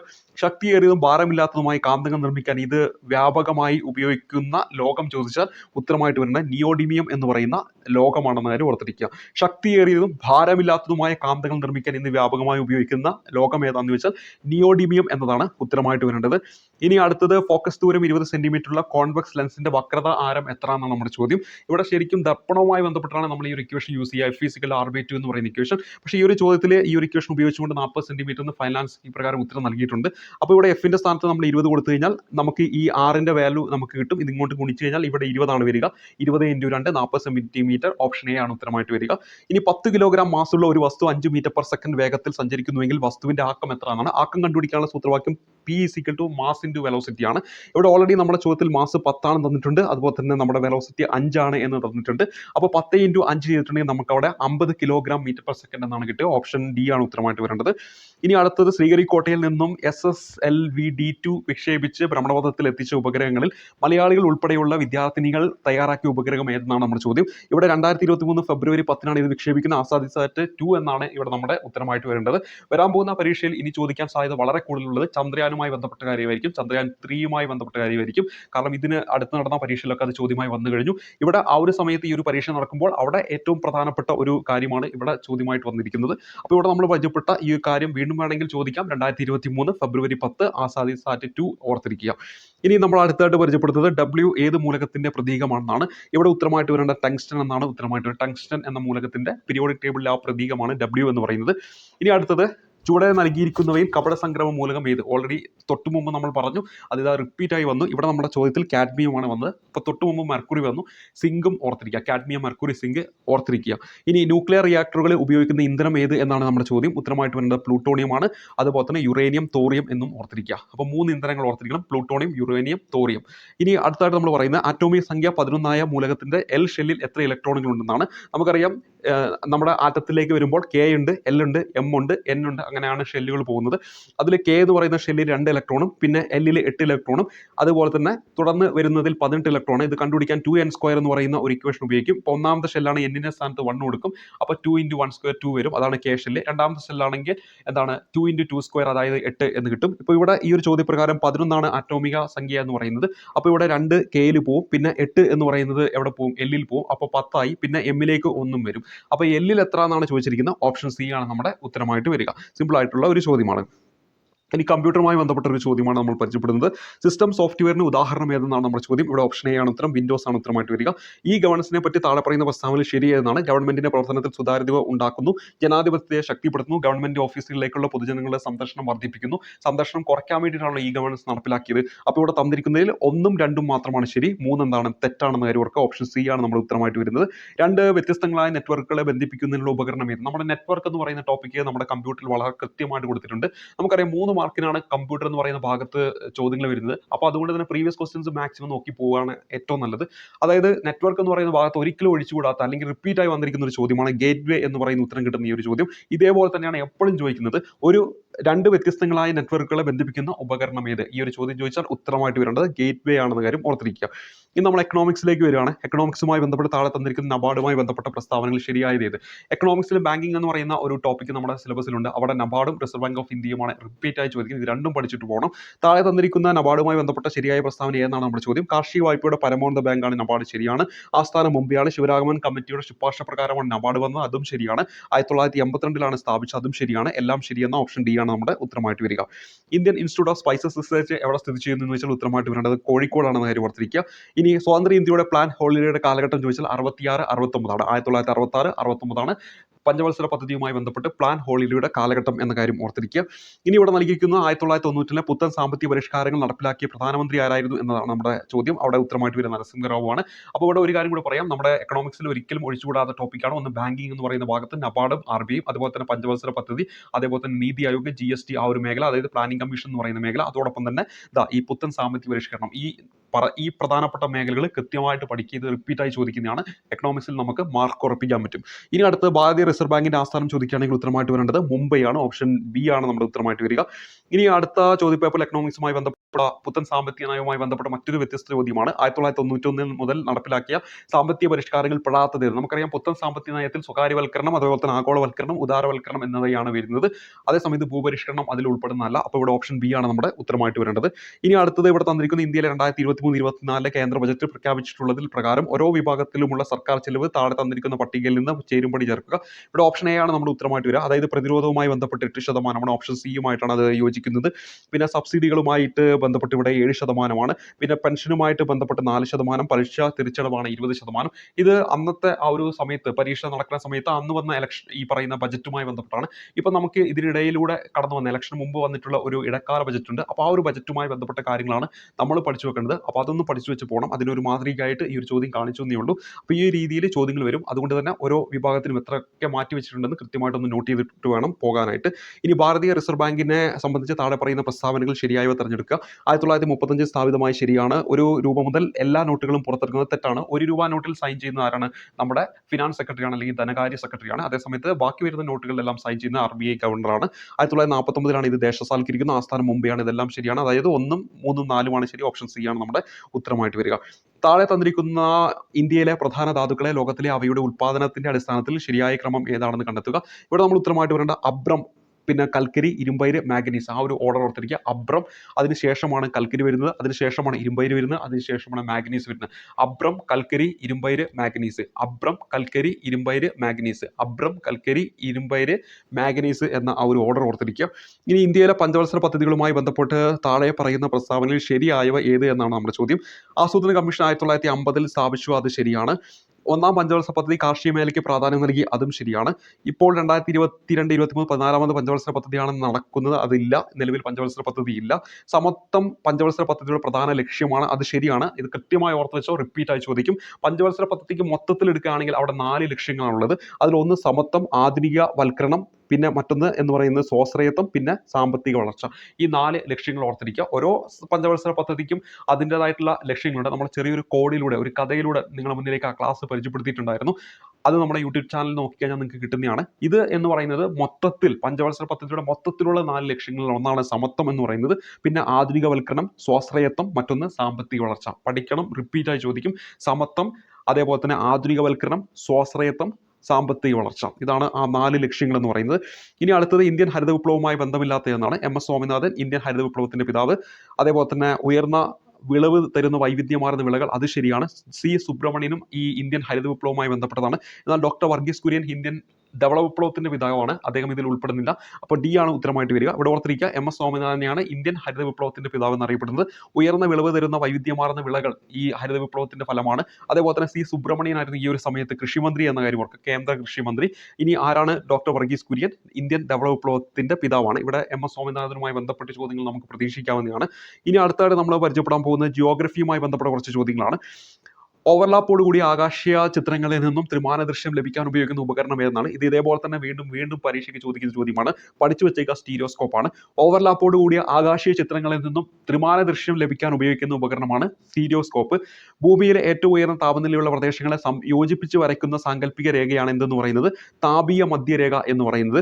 ഉത്തരാഖണ്ഡ് ടിബറ്റ് പ്രദേശങ്ങൾ തമ്മിൽ ബന്ധിപ്പിക്കുന്ന ചുരം നമ്മൾ പഠിക്കാറുണ്ട്. ഉത്തരം പറയാൻ ലിപ്പ് ഉപയോഗിക്കും, ചായ കുടിക്കാൻ ലിപ്പ് ഉപയോഗിക്കും, അതായത് ടി ടി ടി. അപ്പോൾ ഇവിടെ എന്താണ്? ലിപ്പുലേഖ എന്നതാണ് ഉത്തരമായിട്ട് വരേണ്ടത്. ഓപ്ഷൻ ഡി ആണ് നമ്മുടെ ഉത്തരമായിട്ട് വരേണ്ടത്. പൂർവ്വതീര കനാലുമായി ബന്ധിപ്പിച്ചിട്ടുള്ള ബ്രാഹ്മണി മഹാനദി ഡെൽറ്റ നദീ വ്യവസ്ഥ ഏത് ദേശീയ ജലപാതയിലാണെന്ന് ചോദിച്ചാൽ ദേശീയ ജലപാത 5 ഉൾപ്പെടുന്നത് എന്ന കാര്യം ഓർത്തിരിക്കുക. ഈസ്റ്റ് കോസ്റ്റ് കനാൽ എന്നറിയപ്പെടുന്ന ദേശീയ ജലപാത 5 പൂർവ്വതീര കനാലുമായി ബന്ധിപ്പിച്ചിട്ടുള്ള നമ്മുടെ ബ്രാഹ്മണി മഹാനദി ഡെൽറ്റ നദീ വ്യവസ്ഥ ഏത് ദേശീയ ജലപാതയിലാണെന്ന് ചോദിച്ചാൽ ദേശീയ ജലപാത 5 റിപ്പീറ്റായി ചോദിക്കുന്നതാണ് ഈ ജലപാതയുമായി ബന്ധപ്പെട്ട്. അപ്പോൾ 1 മുതൽ 5 വരെയുള്ള ജലപാതകളും ഒക്കെ പഠിച്ചു വിട്ട് വേണം പരീക്ഷയ്ക്ക് പോകാനായിട്ട്. അതേപോലെ തന്നെ 2023 രാജസ്ഥാനിൽ പുതിയതായിട്ട് സ്ഥാപിച്ച വന്യജീവി സംരക്ഷണ കേന്ദ്രം ഏതാണ് എന്നാണ്. ഇത് 2024 ചോദ്യമാണ്. അതുകൊണ്ട് തന്നെ വീണ്ടും റിപ്പീറ്റ് ചെയ്യാം. സോർസൺ എന്ന പേര് ഇവിടെ ഓർത്തിരിക്കുക. ഇതിനോടൊപ്പം തന്നെ 2 കൂടി അവിടെ ഉണ്ട്. അതും കൂടെ ഒന്ന് കണ്ടുപിടിച്ച് പഠിച്ചു വെക്കുക. അതായിരിക്കും ചിലപ്പോൾ അടുത്ത പരീക്ഷയ്ക്ക് ചോദ്യമായിട്ട് വരാൻ ചാൻസ് കൂടുതൽ. ഇനി നമ്മൾ അടുത്തായിട്ട് പരിചയപ്പെടാൻ പോകുന്ന ഉപ്പുജല തടാകമായ സാമ്പാർ തടാകം സ്ഥിതി ചെയ്യുന്നത് എവിടെയാണെന്ന് വെച്ചാൽ അവിടെ ഉത്തരമായിട്ട് വരേണ്ട രാജസ്ഥാനാണെന്ന് കാര്യം ഓർത്തിരിക്കുക. ഇതൊക്കെ പണ്ട് മുതലേ ചോദിക്കുന്നതാണ്. ചുവടെ കൊടുത്തിരിക്കുന്നതിൽ ഗംഗാനദി വ്യവസ്ഥയിൽ ഉൾപ്പെടാത്ത എന്നാണ്. ഇവിടെ ബൈതർണിയാണ്. അതേസമയത്ത് ചമ്പൽ, ബത്വ, സോൺ ഒക്കെ എന്താണ്? ഗംഗാനദിയുമായി ബന്ധപ്പെട്ടതാണ്. അതേസമയത്ത് ബൈതർണി അതുമായി ബന്ധപ്പെട്ടതല്ല. ഇനി അടുത്തത് പമ്പാ നദിയുടെ പതനസ്ഥാനം. ഇതൊക്കെ നമുക്കറിയാം. പമ്പ, വേമ്പ എന്ന് നമ്മൾ പഠിക്കും. വേമ്പനാട് കായലാണ്. താഴെ കൊടുത്തിരിക്കുന്നതിൽ അന്തരീക്ഷത്തിലെ ഏറ്റവും മുകളിലത്തെ പാളി എന്നാണ്. ഇത് നമുക്കറിയാവുന്ന ചോദ്യമാണ്. അപ്പോൾ ഇവിടെ തെർമോസ്ഫിയർ ആണ്. അപ്പോൾ ഇവിടെ അന്തരീക്ഷ പാളികൾ എന്ന് പറയുന്ന മേഖല, അതുപോലെ തന്നെ ഇന്ത്യൻ നദികൾ എന്ന് പറയുന്ന മേഖലയൊക്കെ നല്ലോണം പഠിച്ചിട്ട് വേണം പോകാനായിട്ട്. ഇനി അടുത്തായിട്ട് നമ്മൾ പരിചയപ്പെടാൻ പോകുന്നത് ഹിസ്റ്ററിയുമായി ബന്ധപ്പെട്ട കുറച്ച് ചോദ്യങ്ങളാണ്. ഹിസ്റ്ററിയുമായി ബന്ധപ്പെട്ട് താഴെ കൊടുത്തിരിക്കുന്ന സംഭവങ്ങളെ ശരിയായ കാലഘട്ട ക്രമത്തിൽ എഴുതുക എന്നാണ്. ഇവിടെ കുളച്ചിൽ യുദ്ധം, കുണ്ടറ വിളംബരം, ആറ്റിങ്ങൽ കലാപം, ശ്രീരംഗപട്ടണം ഉടമ്പടിയാണ് നൽകിയിരിക്കുന്നത്. ഇതിൽ ആദ്യം നടന്നിരിക്കുന്നത് ആറ്റിങ്ങൽ കലാപം 1721. അതിനുശേഷം കുളച്ചിൽ യുദ്ധം 1741. അതിനുശേഷം നൽകിയിരിക്കുന്നത് ശ്രീരംഗപട്ടണം ഉടമ്പടി. അതിനുശേഷം കുണ്ടറ വിളംബരം 1809 ജനുവരി 11. കൃത്യമായിട്ട് ഡേറ്റ് ഓർത്തിരിക്കുക. ഇത് ഓപ്ഷൻ ബി ആണ് ഇവിടെ നമ്മുടെ ഉത്തരമായിട്ട് വരേണ്ടത്. ചൂടെ സൂചിപ്പിച്ചിരിക്കുന്ന സംഭവങ്ങളെയും വ്യക്തികളെയും മനസ്സിലാക്കി ചേരുമ്പടി ചേർക്കുക. അമേരിക്കൻ സ്വാതന്ത്ര്യ സമരവുമായി ബന്ധപ്പെട്ടിരിക്കുന്ന വ്യക്തിയാണ് ഇവിടെ ഓപ്ഷൻ സി എന്ന് പറയുന്നത്. അതായത് 1 എന്ന് പറയുന്നത് സിയുമായിട്ട് ബന്ധിപ്പിച്ചിരിക്കുന്നു. അതേപോലെ തന്നെ ഫ്രഞ്ച് വിപ്ലവവുമായി ബന്ധപ്പെട്ടിരിക്കുന്ന വ്യക്തി ഇവിടെ തന്നിരിക്കുന്നത് നമ്മുടെ വോൾട്ടയർ ആണ്. 2 എയുമായിട്ട് ബന്ധിപ്പിച്ചിരിക്കുന്നു. 3 എന്ന് പറയുന്ന ലാറ്റിൻ അമേരിക്കൻ വിപ്ലവവുമായി ബന്ധപ്പെട്ടിരിക്കുന്നു. അതായത് സൈമൺ ബൊളീവർ ആണ്. റഷ്യൻ വിപ്ലവവുമായി ബന്ധപ്പെട്ട വ്യക്തിയാണ് ഇവിടെ തന്നിരിക്കുന്നത് ട്രോട്സ്കി. ഓപ്ഷൻ ബി എന്ന് പറയുന്നത്. അപ്പോൾ ഇവിടെ നമ്മൾ ഉത്തരമായിട്ട് വരേണ്ട ഓപ്ഷൻ എ ആണ് ഈ ഒരു ചോദ്യത്തിന്റെ ഉത്തരമായിട്ട് വരേണ്ടത്. 1857 കലാപത്തെക്കുറിച്ച് ചുവടെ നൽകിയിരിക്കുന്ന പ്രസ്താവന അല്ലെങ്കിൽ പ്രസ്താവന പരിശോധിച്ച് ശരിയായവ അല്ലെങ്കിൽ ശരിയായത് തിരഞ്ഞെടുക്കുക എന്നാണ് നമ്മുടെ ചോദ്യം. 1857 കലാപം ആരംഭിച്ച അവധിലാണെന്നാണ്. മീററ്റിലാണ്, നമുക്കറിയാം. ഉത്തർപ്രദേശിലെ മീററ്റിലാണ്. അപ്പോൾ അത് തെറ്റായിട്ടുള്ള ഒരു സ്റ്റേറ്റ്മെന്റ് ആണ്. ഇനി കർഷകരുടെ കരകൗശല തൊഴിലാളികളും കലാപത്തിൽ പങ്കെടുത്തിരുന്നു. അത് ശരിയാണ്. ഫൈസാബാദിൽ കലാപം നയിച്ചത് ബീഗം ഹസ്രത്ത് മഹൽ ആയിരുന്നു. അത് തെറ്റാണ്. ഫൈസാബാദിൽ നമ്മൾ പഠിക്കും മൗലവി അഹമ്മദുള്ളയാണ്. അതേപോലെ തന്നെ 1857 കലാപത്തിന് ശേഷം ഇന്ത്യയുടെ ഭരണം ഇംഗ്ലീഷ് ഈസ്റ്റ് ഇന്ത്യ കമ്പനിയിൽ നിന്നും ബ്രിട്ടീഷ് പാർലമെന്റ് ഏറ്റെടുത്തത്. അത് ശരിയാണ്. ഗവൺമെന്റ് ഓഫ് ഇന്ത്യ ആക്ട് 1858 നമ്മൾ പഠിക്കുന്നതാണ്. ഇവിടെ 2ഉം 4ഉമാണ് എന്ത് ശരിയായിട്ട് നൽകിയിരിക്കുന്ന കാര്യം. അപ്പോൾ പ്രത്യേകം ശ്രദ്ധിക്കുക. കർഷകരും കരകൗശല തൊഴിലാളികളും കലാപത്തിൽ പങ്കെടുത്തിരുന്നു എന്ന സ്റ്റേറ്റ്മെന്റ് കണ്ടാൽ അത് ശരിയാണെന്ന കാര്യം പ്രത്യേകം നോട്ട് ചെയ്യുക. ഇനി നമ്മൾ അടുത്തായിട്ട് പരിചയപ്പെടുത്തുന്ന താഴെ പറയുന്നതിൽ ഏത് പ്രസ്താവന അല്ലെങ്കിൽ പ്രസ്താവനകളാണ് ശരിയല്ലാത്തത് എന്നാണ് നമ്മുടെ ചോദ്യം. അമേരിക്കയിലെ ന്യൂയോർക്കിലാണ് ഐക്യരാഷ്ട്ര സംഘടനയുടെ ആസ്ഥാനം സ്ഥിതി ചെയ്യുന്നത്. ശരിയാണ്. ആന്റോണിയോ ഗുട്ടറസ് 2020 നമ്മുടെ ഐക്യരാഷ്ട്ര സംഘടനയുടെ സെക്രട്ടറി ജനറൽ ആയിട്ട് തെരഞ്ഞെടുക്കപ്പെട്ട. തെറ്റാണ്. 2017 നിലവിൽ അദ്ദേഹം എന്താണ് വീണ്ടും ആ ഒരു പദവിയിലേക്ക് എത്തിയിട്ടുണ്ട്. നിലവിൽ അദ്ദേഹം തന്നെയാണ് തുടരുന്നത്. അന്താരാഷ്ട്ര ആണവോർജ്ജ ഏജൻസിയുടെ ആസ്ഥാനം വിയനയാണ്. അത് ശരിയാണ്. ഇനി ഐക്യരാഷ്ട്ര സംഘടനയുടെ സുരക്ഷാ സമിതി നിലവിൽ 15 അംഗങ്ങളാണ് ഉള്ളത്. അതും ശരിയാണ്. ഇവിടെ 2 മാത്രം. ഓപ്ഷൻ സി ആണ് നമ്മുടെ ഉത്തരമായിട്ട് വരുന്നത്. തെറ്റായത് എന്നാണ് നമ്മുടെ ചോദ്യമായിട്ട് തന്നിരിക്കുന്നത്. ഇനി അടുത്തത് നമ്മുടെ ചോദ്യം താഴെ പറയുന്നതിൽ തെറ്റായ ബന്ധം ഏതാണ്? അയ്യങ്കാളി സാധുജന പരിപാലന സംഘം. അത് നമ്മുടെ ശരിയായിട്ടുള്ള ഒരു സ്റ്റേറ്റ്മെന്റ് ആണ്. നമുക്കറിയാം സാധുക്കളാണ് അയ്യ എന്ന് വിളിക്കുന്നത്. അങ്ങനെയാണ് നമ്മൾ പഠിക്കുക. വക്കം അബ്ദുൽ ഖാദർ മൗലവി, തിരുവിതാംകൂർ മുസ്ലിം മഹാജനസഭ, അദ്ദേഹം പറഞ്ഞു. അതും എന്താണ് ശരിയാണ്. ഇനി വാക്പടാനന്ദൻ എന്താണ്? സമത്വ സമാജം. തെറ്റാണ്. അവിടെ ഉത്തരമായിട്ട് വേണ്ട വൈകുണ്ഠ സ്വാമി എന്നാണ് ഉത്തരമായിട്ട് വരേണ്ടത്. അപ്പോൾ ഇവിടെ സമത്വ സമാജം എന്ന് പറയുന്ന ആ ഒരു ചേരുംപടി ചേർത്തത് തെറ്റായിട്ടാണ് കൊടുത്തിരിക്കുന്നത്. അപ്പം ഇവിടെ 3 മാത്രം എന്നതാണ് നമ്മുടെ ഉത്തരമായിട്ട് വരിക. 1857 ഒന്നാം സ്വാതന്ത്ര്യ സമരത്തെ സംബന്ധിച്ച് തെറ്റായ പ്രസ്താവന ഏതാണ് എന്നാണ് നമ്മുടെ ചോദ്യം. ഡൽഹിയിലെ സമരത്തിന്റെ നേതാവ് റാണി ലക്ഷ്മിബായി ആണെന്നാണ്. ബഹദൂർ ഷാ രണ്ടാമനും അതേപോലെ തന്നെ ഭക്തഗാനും എന്നാണ് അവിടെ വരേണ്ടത്. അത് തെറ്റാണ്. അപ്പോൾ ഇവിടെ ചോദിച്ചിട്ട് തെറ്റായ പ്രസ്താവനയാണ് ചോദിച്ചത്. അപ്പോൾ ഇത് നമ്മുടെ ഉത്തരത്തിൽ വരണം. ബീഹാറിലെ ആറയിൽ നേതൃത്വം വഹിച്ചത് നവാബ് വാജിദ് അലി ഷായാണ് എന്നാണ് നൽകിയത്. അവിടെ കൻവർ സിംഗ് എന്നാണ് വരേണ്ടത്. നമുക്കറിയാം ബീഹാറിലെ അതേപോലെ തന്നെ ആര, ജഗദീഷ്പൂർ ഇവിടങ്ങളിലൊക്കെ ഈ കൺവർ സിംഗുമായി ബന്ധപ്പെട്ടിരിക്കുന്നു. അപ്പോൾ തൊട്ട് കാൺപൂരിൽ സമരം നയിച്ചത് ഈ പറയുന്ന നാനാ സാഹിബാണ്. അപ്പോൾ കാൺപൂർ, ആര, ജഗദീഷ്പൂർ ആ സ്ഥലങ്ങളൊക്കെ ഓർത്തിരിക്കുക. അപ്പോൾ അത് കൺവർ സിംഗുമായി ബന്ധപ്പെട്ടിരിക്കുന്നു. അതായത് 3ാമത്തെ ശരിയാണ്. അതേസമയത്ത് 1ഉം 2ഉം തെറ്റാണ്. എ ആണ് നമ്മുടെ ഉത്തരമായിട്ട് വരേണ്ടത്. ഇനി നമ്മൾ അടുത്ത താഴെ പറയുന്നതിൽ ശരിയായ ക്രമം ഏതെന്നാണ്, അതായത് ശരിയായിട്ട് നൽകിയ എന്നാണ് ഉദ്ദേശിക്കുന്നത്. റൗലറ്റ് ആക്ട് 1915 അല്ല 19 അത് തെറ്റാണ്. ഇനി ദണ്ഡി മാർച്ച് 1930 ശരിയാണ്. സൈമൺ കമ്മീഷൻ ഇന്ത്യയിലെ 1928 ഇത് ശരിയാണ്. ഇനി ഗാന്ധി ഇർവിൻ ഉടമ്പടി 1931 അതും ശരിയാണ്. ഇവിടെ ഡി ആണ് നമ്മുടെ ഉത്തരം. 2ഉം 3ഉം 4ഉം ശരിയാണ്. ഇനി അടുത്തത് സോഷ്യൽ കോൺട്രാക്ട് എന്ന ഗ്രന്ഥത്തിന്റെ രചയിതാവ് റൂസോയാണ്. ഓപ്ഷൻ ബി ആണ് നമ്മുടെ ഉത്തരമായിട്ട് വരിക. താഴെ പറയുന്നവയിൽ സന്യാസന്റെ 3 തത്വങ്ങൾ ബാധകമല്ലാതെ PSC റിപ്പീറ്റ് ചെയ്യുന്ന വേൾഡ് ഹിസ്റ്ററി എന്ന് പറയുന്ന ഭാഗത്തെ ഒരു സംഭവമാണ് ചൈനീസ് വിപ്ലവവുമായി ബന്ധപ്പെട്ട്. ഇവിടെ ഓർത്തിരിക്കുക എന്താണ് 2 മാത്രം എന്നാണ് ഇവിടെ നമ്മുടെ ഉത്തരം. അദ്ദേഹത്തിന്റെ ആ 3 തത്വങ്ങളിൽ ഉൾപ്പെടാത്തത് ഏതാണ്? ഈ രണ്ടാമത് കൊടുത്തിരിക്കുന്നതാണ്. ആ 3 തത്വങ്ങൾ പഠിച്ചു വെക്കുക. ദേശീയത, സോഷ്യലിസം, ജനാധിപത്യം. ദേശീയത, സോഷ്യലിസം, ജനാധിപത്യമാണ് സന്യാസന്നിന്റെ 3 തത്വങ്ങൾ എന്ന് പറയുന്നത്. ദേശീയത, സോഷ്യലിസം, ജനാധിപത്യം. ഇനി കേരള ഗവർണൻസ്, നമ്മുടെ ഇന്ത്യൻ കോൺസ്റ്റിറ്റ്യൂഷൻ, ഇമ്പോർട്ടന്റ് ആക്ട്, ഈ 3 ബന്ധപ്പെട്ട് PSC വെച്ചിരിക്കുന്ന കുറച്ച് ചോദ്യങ്ങൾ വളരെ വേഗത്തിൽ പരിചയപ്പെടാം. ഒന്നാമതായിട്ട് നൽകിയിരിക്കുന്നു താഴെ കൊടുത്തിരിക്കുന്നവയിൽ ഇന്ത്യയിലെ ഉദ്യോഗസ്ഥ വൃന്ദത്തിൽ സവിശേഷത അല്ലാത്തത് ഏതെന്നാണ്. താഴെ നിന്നും മുകളിലേക്കുള്ള അധികാര വിതരണ ശ്രേണി എന്നാണ് ഇവിടെ നൽകിയിരിക്കുന്നത്. താഴെ നിന്നും മുകളിലേക്കുള്ള അധികാര വിതരണ ശ്രേണി എന്നാണ് നൽകിയിരിക്കുന്നത്. അത് എന്തല്ല, ഈ സവിശേഷതയിൽ ഉൾപ്പെടുന്നില്ല. യോഗ്യതയുടെ അടിസ്ഥാനത്തിലുള്ള നിയമനം ഉണ്ട്. അതേപോലെ രാഷ്ട്രീയപരമായ വിധേയത്വം എന്ന് പറയുന്നത് തെറ്റാണ്. തൊഴിൽ വൈദഗ്ധ്യം ശരിയാണ്. ഓപ്ഷൻ ഡി ആണ് നമ്മുടെ ഉത്തരമായിട്ട് വരുന്നത്. എന്താണ് ഇവിടെ ചോദിച്ചത്? സവിശേഷത അല്ലാത്തതെന്നാണ്. അതായത് 1ഉം 3ഉം എന്തല്ല, സവിശേഷത അല്ല എന്ന കാര്യം ഓർക്കുക. കേരളത്തിൽ ഇപ്പോഴത്തെ മുഖ്യ വിവരാവകാശ കമ്മീഷണർ ആരാണെന്നാണ് ചോദിച്ചത്. ബി ഹരിനായർ IAS ആണ്. ഇത് ഈ അടുത്തുള്ള പരീക്ഷാ ചോദ്യമാണ്. റിപ്പീറ്റായി വീണ്ടും വീണ്ടും വീണ്ടും ചോദിക്കും. ബി ഹരിനായർ IAS ആണെന്ന കാര്യം ഓർത്തിരിക്കുക. ഇനി അടുത്തത് നമ്മുടെ ഇന്ത്യൻ പാർലമെന്റിൽ ഒരു ബില്ല് നിയമമാക്കുന്നതിന് മുമ്പ് ബില്ലിൽ ഏറ്റവും കൂടുതൽ തിരുത്തലുകൾ, കൂട്ടിച്ചേർക്കലുകൾ, ചർച്ചകൾ എന്നിവ നടക്കുന്ന ഘട്ടം ഏതാണെന്ന് വെച്ചാൽ 2ാം വായനയാണ്. നമുക്കറിയാം 3 തവണ വായിക്കുന്നുണ്ട്. അതിൽ 2ാം വായനയിലാണ് ഏറ്റവും കൂടുതൽ ചർച്ചകളും തിരുത്തലുകളും ഒക്കെ സംഭവിക്കുന്ന കാര്യം ഓർത്തിരിക്കുക. ഇനി അടുത്തത് ഇന്ത്യൻ ഭരണഘടനയുമായി ബന്ധപ്പെട്ട് ശരിയായ വസ്തുതകൾ ഏവ എന്നാണ്. യൂണിയൻ ലിസ്റ്റിൽ പെടുന്ന വിഷയങ്ങളിൽ കേന്ദ്ര ഗവൺമെന്റിന് മാത്രമേ അധികാരമുള്ളൂ. അത് ശരിയാണ്. കൺകറന്റ് ലിസ്റ്റിൽ ഉൾപ്പെടുന്ന ഒരു വിഷയത്തിൽ സംസ്ഥാന ഗവൺമെന്റും കേന്ദ്ര ഗവൺമെന്റും നിയമനിർമ്മാണം നടത്തുമ്പോൾ കേന്ദ്ര ഗവൺമെന്റ് നിയമമാണ് നിലനിൽക്കുക. അതും ശരിയാണ്. യൂണിയൻ ലിസ്റ്റ്, കൺകറന്റ് ലിസ്റ്റ്, സംസ്ഥാന ലിസ്റ്റ് എന്നിവയിൽ ഉൾപ്പെടാത്ത ഒരു പുതിയ വിഷയം ഉണ്ടായാൽ അതിൽ നിയമനിർമ്മാണം നടത്താൻ സംസ്ഥാന ഗവൺമെന്റുകൾക്ക് അധികാരമുണ്ടാകും. അത് തെറ്റായിട്ടുള്ള ഒരു സ്റ്റേറ്റ്മെന്റ് ആണ്. അത് കേന്ദ്ര ഗവൺമെന്റിനാണ് അധികാരം ഉണ്ടാവുക. പോലീസ് യൂണിയൻ ലിസ്റ്റിൽ ഉൾപ്പെടുന്നത് തെറ്റാണ്. പോലീസ് സ്റ്റേറ്റ് ലിസ്റ്റിലാണ് ഉൾപ്പെടുന്നത്. ശരിയായ വസ്തുതകൾ എന്ന് പറയുമ്പോൾ ഇവിടെ 2ഉം 1ഉം ആണ് നമ്മുടെ ശരിയായിട്ടുള്ള വസ്തുത എന്ന് പറയുന്നത്. ഓപ്ഷൻ ഡി ആണ് നമ്മുടെ ഉത്തരമായിട്ട് വരേണ്ടത്. ഇനി പോക്സോ ആക്ട് അനുസരിച്ച് കുട്ടി എന്ന പദത്തിന്റെ വ്യാപ്തിയിൽ വരുന്നത്, ഇത് വീണ്ടും ചോദിക്കും. 18 വയസ്സിൽ താഴെയുള്ള ആൺകുട്ടിയും പെൺകുട്ടിയുമാണ് കുട്ടി എന്നത്. ഇനി അടുത്തത് കേരള സാമൂഹ്യനീതി വകുപ്പ് സർക്കാർ സേവനങ്ങൾ വീട്ടുപടിക്കൽ എന്ന ലക്ഷ്യത്തിനായിട്ട് ആവിഷ്കരിച്ച വെബ് പോർട്ടൽ ഏതെന്ന് വെച്ചാൽ ഉത്തരമായിട്ട് സുനീതിയാണ്. വീണ്ടും ചോദിക്കും. 2024 ചോദ്യമാണ്. സുനീതി ഓർത്തിരിക്കുക. കുടുംബശ്രീകളിൽ നിന്നും തെരഞ്ഞെടുക്കപ്പെടുന്ന വനിതകൾക്ക് രംഗകലകളിൽ പരിശീലനം നൽകുന്ന പദ്ധതിയുടെ പേര് എന്താണെന്ന് വെച്ചാൽ ഉത്തരമായിട്ട് വരിക രംഗശ്രീ എന്നതാണ്. അതും രംഗശ്രീ ഓർത്തിരിക്കുക. ഇനി അടുത്തത് അഡ്വക്കേറ്റ് ജനറലുമായി ബന്ധപ്പെട്ട തെറ്റായ പ്രസ്താവനകൾ ഏതെല്ലാമാണ് എന്നാണ് നമ്മുടെ ചോദ്യം. സംസ്ഥാന ഗവൺമെന്റ് നിയമോപദേശം നൽകുക എന്നതാണ് അഡ്വക്കേറ്റ് ജനറലിന്റെ അടിസ്ഥാന ചുമതല. അത് ശരിയാണ്. അഡ്വക്കേറ്റ് ജനറലിന് നിയമസഭാ യോഗങ്ങളിൽ പങ്കെടുക്കാവുന്നതും സംസാരിക്കാവുന്നതുമാണ്. അതും ശരിയാണ്. ഇപ്പോഴത്തെ അഡ്വക്കേറ്റ് ജനറൽ CK ഗോപാലക്കുറുപ്പാണ്. അതും ശരിയാണ്. ഗോപാലകൃഷ്ണക്കുറുപ്പാണെന്ന് കാര്യം ഓർത്തിരിക്കുക. എന്നാൽ അഡ്വക്കേറ്റ് ജനറൽ നിയമസഭയിൽ വോട്ടെടുപ്പിൽ വോട്ട് ചെയ്യാൻ പറ്റില്ല. പങ്കെടുക്കാൻ പറ്റും, സംസാരിക്കാൻ പറ്റും, പക്ഷെ വോട്ട് ചെയ്യാൻ പറ്റത്തില്ല. ഓപ്ഷൻ ഇവിടെ 4 എന്താണ്? തെറ്റാണ്. തെറ്റായത് കണ്ടുപിടിക്കുക. അപ്പോൾ ഇത്തരത്തിലുള്ള ചോദ്യങ്ങളൊക്കെ വായിക്കുമ്പോൾ ഈ ഒരു ഭാഗം ജസ്റ്റ് ഒന്ന് അണ്ടർലൈൻ ചെയ്താൽ വായിച്ചു കഴിഞ്ഞിട്ട് എന്താണ് കണ്ടുപിടിക്കേണ്ടതെന്ന് അങ്ങോട്ട് നോക്കിയാൽ മതി. അപ്പോൾ നമ്മുടെ ഉത്തരം എന്താണ്? ഇവയൊന്നുമല്ല എന്നാണ്. അതായത് എല്ലാം ഇവിടെ ഇവയൊന്നുമല്ല എന്നാണ്. ഇവിടെ നോക്ക്, അഡ്വക്കേറ്റ് ജനറലിന് നിയമസഭയിലെ വോട്ടെടുപ്പിൽ വോട്ട് ചെയ്യാൻ കഴിയില്ല എന്നാണ്. അത് ശരിയായിട്ടുള്ള സ്റ്റേറ്റ്മെന്റ് ആണ്. കഴിയില്ല എന്നത് എന്താണ്? ശരിയായിട്ടുള്ള സ്റ്റേറ്റ്മെന്റ് ആണ്. അപ്പോൾ എല്ലാം ശരിയാണ്. ശരിക്കും ഈ ഒരു ചോദ്യത്തിൽ തന്നിരിക്കുന്ന എല്ലാ സ്റ്റേറ്റ്മെന്റും എന്താണ്? ശരിയായിട്ടുള്ള സ്റ്റേറ്റ്മെന്റ് ആണ്. അപ്പോൾ ഇതൊന്ന് പഠിച്ചു വെക്കുക. അഡ്വക്കേറ്റ് ജനറലിൽ നിന്ന് ഒരു ചോദ്യം നമുക്ക് പ്രതീക്ഷിക്കാം. താഴെ കൊടുത്തിരിക്കുന്നതിൽ ഏത് മൗലികാവകാശത്തിന് വേണ്ടിയാണ് നിയമവാഴ്ച എന്ന ആശയം ഇന്ത്യൻ ഭരണഘടനയിൽ ബ്രിട്ടീഷ് ഭരണഘടനയിൽ നിന്നും ഭരണഘടനാ നിർമ്മാണ സമിതി സ്വീകരിച്ചിരിക്കുന്നതെന്ന് വെച്ചാൽ അനുച്ഛേദം 14 നിയമത്തിന് മുന്നിലെ തുല്യതയ്ക്ക് വേണ്ടിയാണ്. അപ്പോൾ ഇവിടെ നിയമവാഴ്ച എന്ന് പറയുന്ന ആ ഒരു സംഭവം നമ്മുടെ ഭരണഘടനയിലേക്ക് സ്വീകരിച്ചിരിക്കുന്ന ബ്രിട്ടനിൽ നിന്നാണ്. നമ്മൾ പഠിക്കാൻ വേണ്ടി ബ്രിട്ടാനിയ എന്നൊരു കോഡ് പഠിക്കും. ബ്രിട്ടൻ നിയമവാഴ്ച അങ്ങനെയാണ് നമ്മൾ പഠിച്ചു വെക്കുന്നത്. അത് ഏത് അനുച്ഛേദവുമായി ബന്ധപ്പെട്ടിരിക്കുന്നു? അനുച്ഛേദം 14 ബന്ധപ്പെട്ടിരിക്കുന്നു. നിയമത്തിന് മുമ്പിലെ തുല്യതയ്ക്ക് വേണ്ടി. ഇനി അനുച്ഛേദം 15 എന്താണ്? ജാതിയുടെയും മതത്തിന്റെയും വർഗത്തിന്റെയും ലിംഗത്തിന്റെയും ജന്മസ്ഥലത്തിന്റെയും അടിസ്ഥാനത്തിലുള്ള വിവേചനത്തിനെതിരെ. അനുച്ഛേദം 16 അവസര സമത്വ നിഷേധത്തിനെതിരെ. അനുച്ഛേദം 17 അയിത്താചാരണത്തിനെതിരെ എന്ന കാര്യം കൂടി ഓർത്തിരിക്കുക.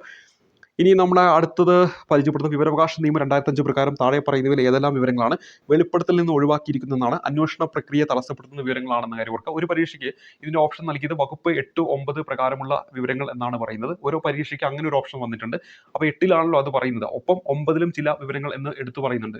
അപ്പോൾ അതുകൊണ്ട് തന്നെ ഇവിടെ എന്താണ്? അന്വേഷണ പ്രക്രിയ തടസ്സപ്പെടുത്തുന്ന വിവരങ്ങൾ എന്നാണ് ഇവിടെ നമ്മുടെ ഉത്തരമായിട്ട് വന്നിരിക്കുന്നത്.